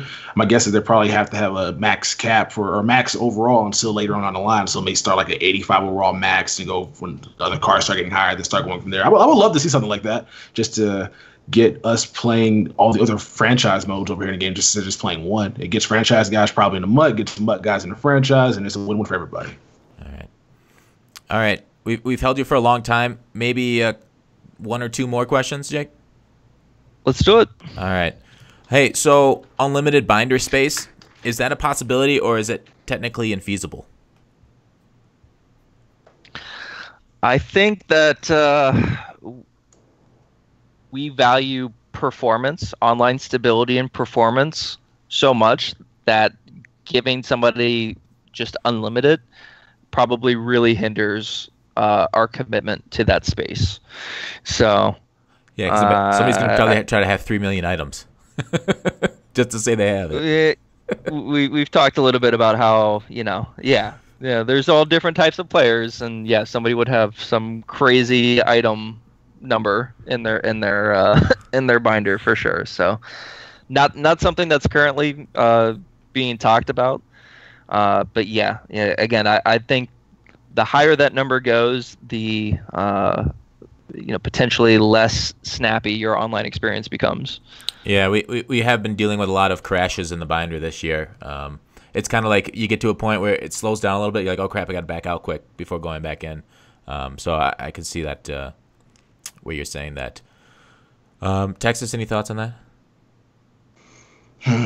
So I wonder, it's probably a lot more here, but how come with, like, for example, the NBA 2K, you can have 2,500 items, which is fine, but like they don't seem to have any issues like with stability, I don't think.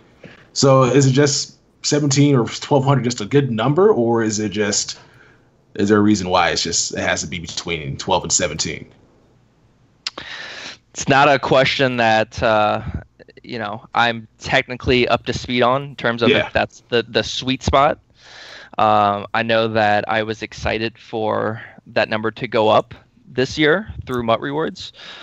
Yeah, we'll continue exploring that space if that needs to go up anymore or not, and if we're putting ourselves at risk. But All right. interesting. I clearly see that there is a desire to have that number go up. Yeah. How do you rate the new player experience in MUT? Has its issues been something that's on your radar? Say like the online matchmaking in a player's first few games. In my opinion, that really needs to be looked at seriously. I watched your video. When did you play the new user experience? January. The same. It was in January. It was the same. It was the same user. It was the same as the year before. I started that series at the exact same time. In fact, a couple weeks earlier.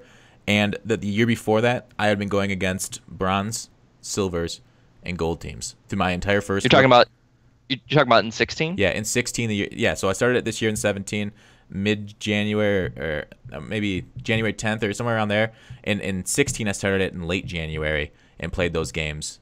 And in 16, the matchups were way better. You played against guys that had that had similar games and on the online leaderboard. So. And I feel like in 17, because it's ELO ranked, it matches you up kind of to get your rating first, and then it sets you against worser guys. But in 16, it felt like you actually played against players at your level starting off.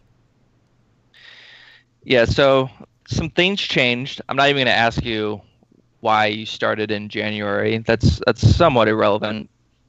But I'll say that when you're starting your new user experience and you first go online, those first handful of games, we don't know anything about you at that point. We don't know what your skill rating is, and so it's really tough for us to find good matches for you. But after, like I said, 5-6 games, we now have a little bit of a sample size of where you're at, and those first 5 games are really important in determining your future matchmaking. So I would hope that the potential bumpy road that you had at the beginning was then hopefully leveled out in the long run as you started to play more games and we start to know more about you and match you up with players that are at your skill level. Because what we did was we made a conscious decision to move away from what MUT season's division you're in or what your OVR of your team is and go purely based off of your skill rating. Now, do you think that's a positive experience for a new user getting crushed the first few games? We certainly don't want that. Clearly not. And so if there's some things that we need to go take a look at in those first 5 games, maybe we try to make that. Maybe we do add an element of team OVR into that. But again, I would hope that your experience overall in 17 when it comes to online was hopefully better than what it has been in the past, and that the first experiences that you had in the new user did not just completely taint that. Because I think in general I've seen fairly good remarks of the online play this year, both in terms of we made that online architecture change to move away from the peer-to-peer connection, whereas what's my connection to Gutfox, and move to a rebroadcaster architecture where it's now we're both talking to an independent server, and that has your connection has no bearing on mine, and so I could be playing great, and if you're having a bad experience, that's not going to affect my connection at all. I do think that is something you guys didn't get enough credit for. The head-to-head matchmaking and the smoothness of the games has been probably the most overlooked portion of Madden 17 with how well those games play, and that's something maybe I could have brought up more because my normal game experience 16 to 17, like in all Madden 1, both years, the competition's the same, but the smoothness, I don't remember a single. Okay, there's been a couple laggy games, but that's probably on my end. That's great job. I just don't. It's not so much that the head-to-head connections. It's just that when you're starting the game, and we'll give you feedback that it's great when you've played the game a lot, but when you're starting the game, that kind of turns people away from it. I want this game to grow. I want more people to enjoy it like I do, but if you get crushed by edge pressure and a 98 overall top 3 when you're bringing out silvers in your second game online, you're like, why start this game? Like, why am I going to continue with this game if everybody's just going to crush me? Even if you play a couple games and then you're like, well, is this what they're all like? I'm not playing anymore. I don't want to. That's a terrible experience for me. And then that's a terrible experience for the person that has the 98 overall, because they only play a 2-minute quarter, then they got to start a new game because that person's going to rage quit and leave the game. So that's my major concern, is that it's not keeping the new players into the Madden atmosphere. Texas? Yeah, I mean, okay. Yeah, it's fair feedback. Yeah, fair Texas, feedback. any thoughts?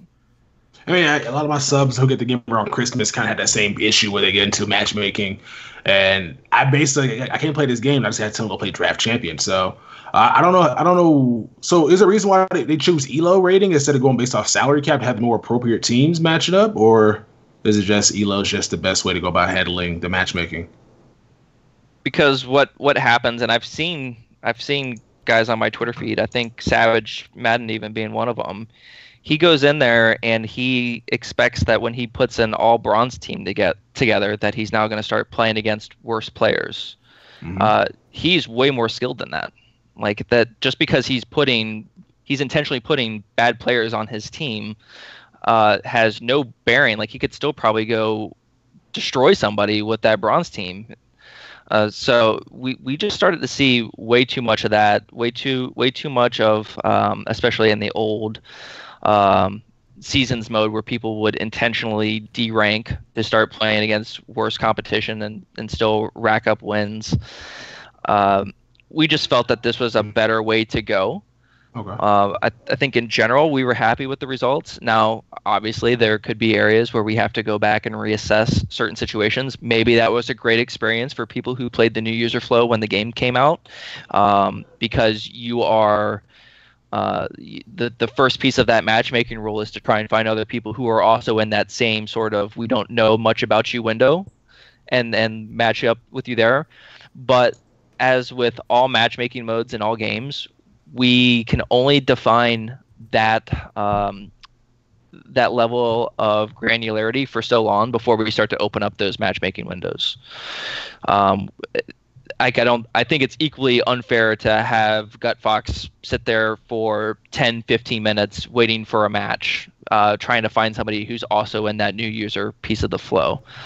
But again, it sounds like an area that we can go back and hopefully make some optimizations, because I think the key pieces are there. Yeah, I agree. I do think ELO's, though, a pretty good way of doing it, and I think it works very well. It's just the new guys get caught up taking a hit there. I guess there's a couple questions left that hopefully we can go through quick. If you do Chemistries next year and do Milestones like this year, which is something that the community loved, can there be an effort to milestone items from each program that's released, or were you a fan of how you did Milestones this year?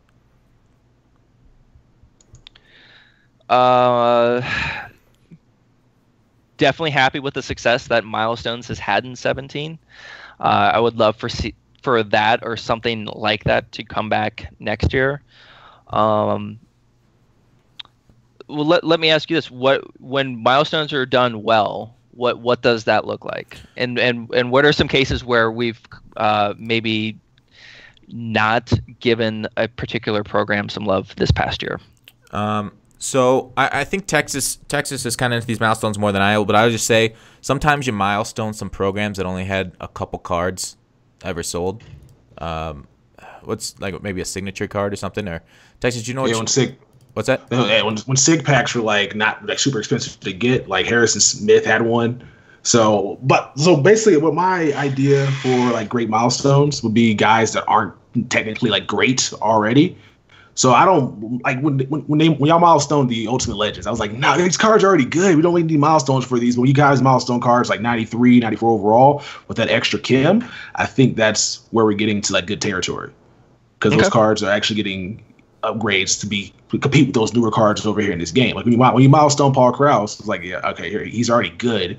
And you're not even adding an extra Chem to him, just giving him an extra, you're basically doubling up on a Chem already there. But when you milestone the card with a new Chem or ability, it makes it a little bit better than they were previously. So that's where I start to like them. But trying to think of an example of a program that we got milestones for that weren't prevalent. And the only one I think was the signatures. Signatures and probably was the veterans before y'all dropped the Easter items to make the prices come down. Okay. Because they were going for a little bit too much. Yeah, I agree with Texas. The Ultimate Legends were weird because you kind of made some of them a little bit better than their boss items, which was, I know, a little bit of a complaint. All right. Texas, do you want to ask any questions here? Some rapid fire questions. Yeah. Yes or no answers to them, if you don't mind. I'll do my best. Okay. Pack redemptions inside Pro Packs is Madden 18. Will we see that? I'm already going to not do a yes or no. All right. We'll go ahead and move on to that. Okay. So the way the Pro Packs are structured right now, where everything can be upgraded to an elite, bronze, silver, and gold, is that going to be something we see going forward, or is that just something we're going to see towards the end of the years in Madden? Because the Pro Packs right now, I think they're the best they've ever been, just based off the fact you can pull 2 elites in one pack, 3 elites in one pack if you're lucky. I would hope that we see more of that going forward. Okay, awesome. Let's see what else we got here. Go back to my question list that I got here. Some of these were subscribers as well. Coin bundles. Will we see them with the big bundles eventually?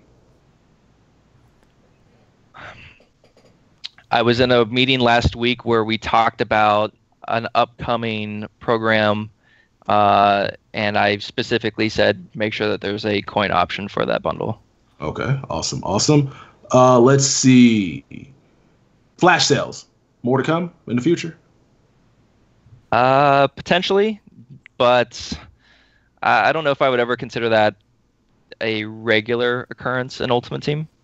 Gotcha. All right, so I know you are not a big fan of farming. Neither are the guys down at the offices, so that's why you guys came out with the VIP solos to encourage people playing their solos on one account and not going to playing on a bunch of them. Can that be applied with sets as well? Will we see a VIP set, for example? I was thinking of this. So if you want to get a SIG player, if you got like 1,000 sets completed, it'll take 5 elite badge as opposed to taking 20. Will we see something like that in the future with a VIP set you can do for having sets completed? There is a feature in Madden 18 that might get you close to something to that. Okay, awesome. And last and final question. I'd like to point out that I have not said yes or no to any of these. You have not, but it's all right. Last one. I'm taking an F on this challenge. Go ahead. You think about this last one. MUT Master Tom Brady, yes or no? No idea. He's the cover guy. I mean, you go back and look at the pattern that's been going on. That makes total sense. But I can tell you with 100% confidence that we've not built that yet. So okay. Maybe. Gotcha.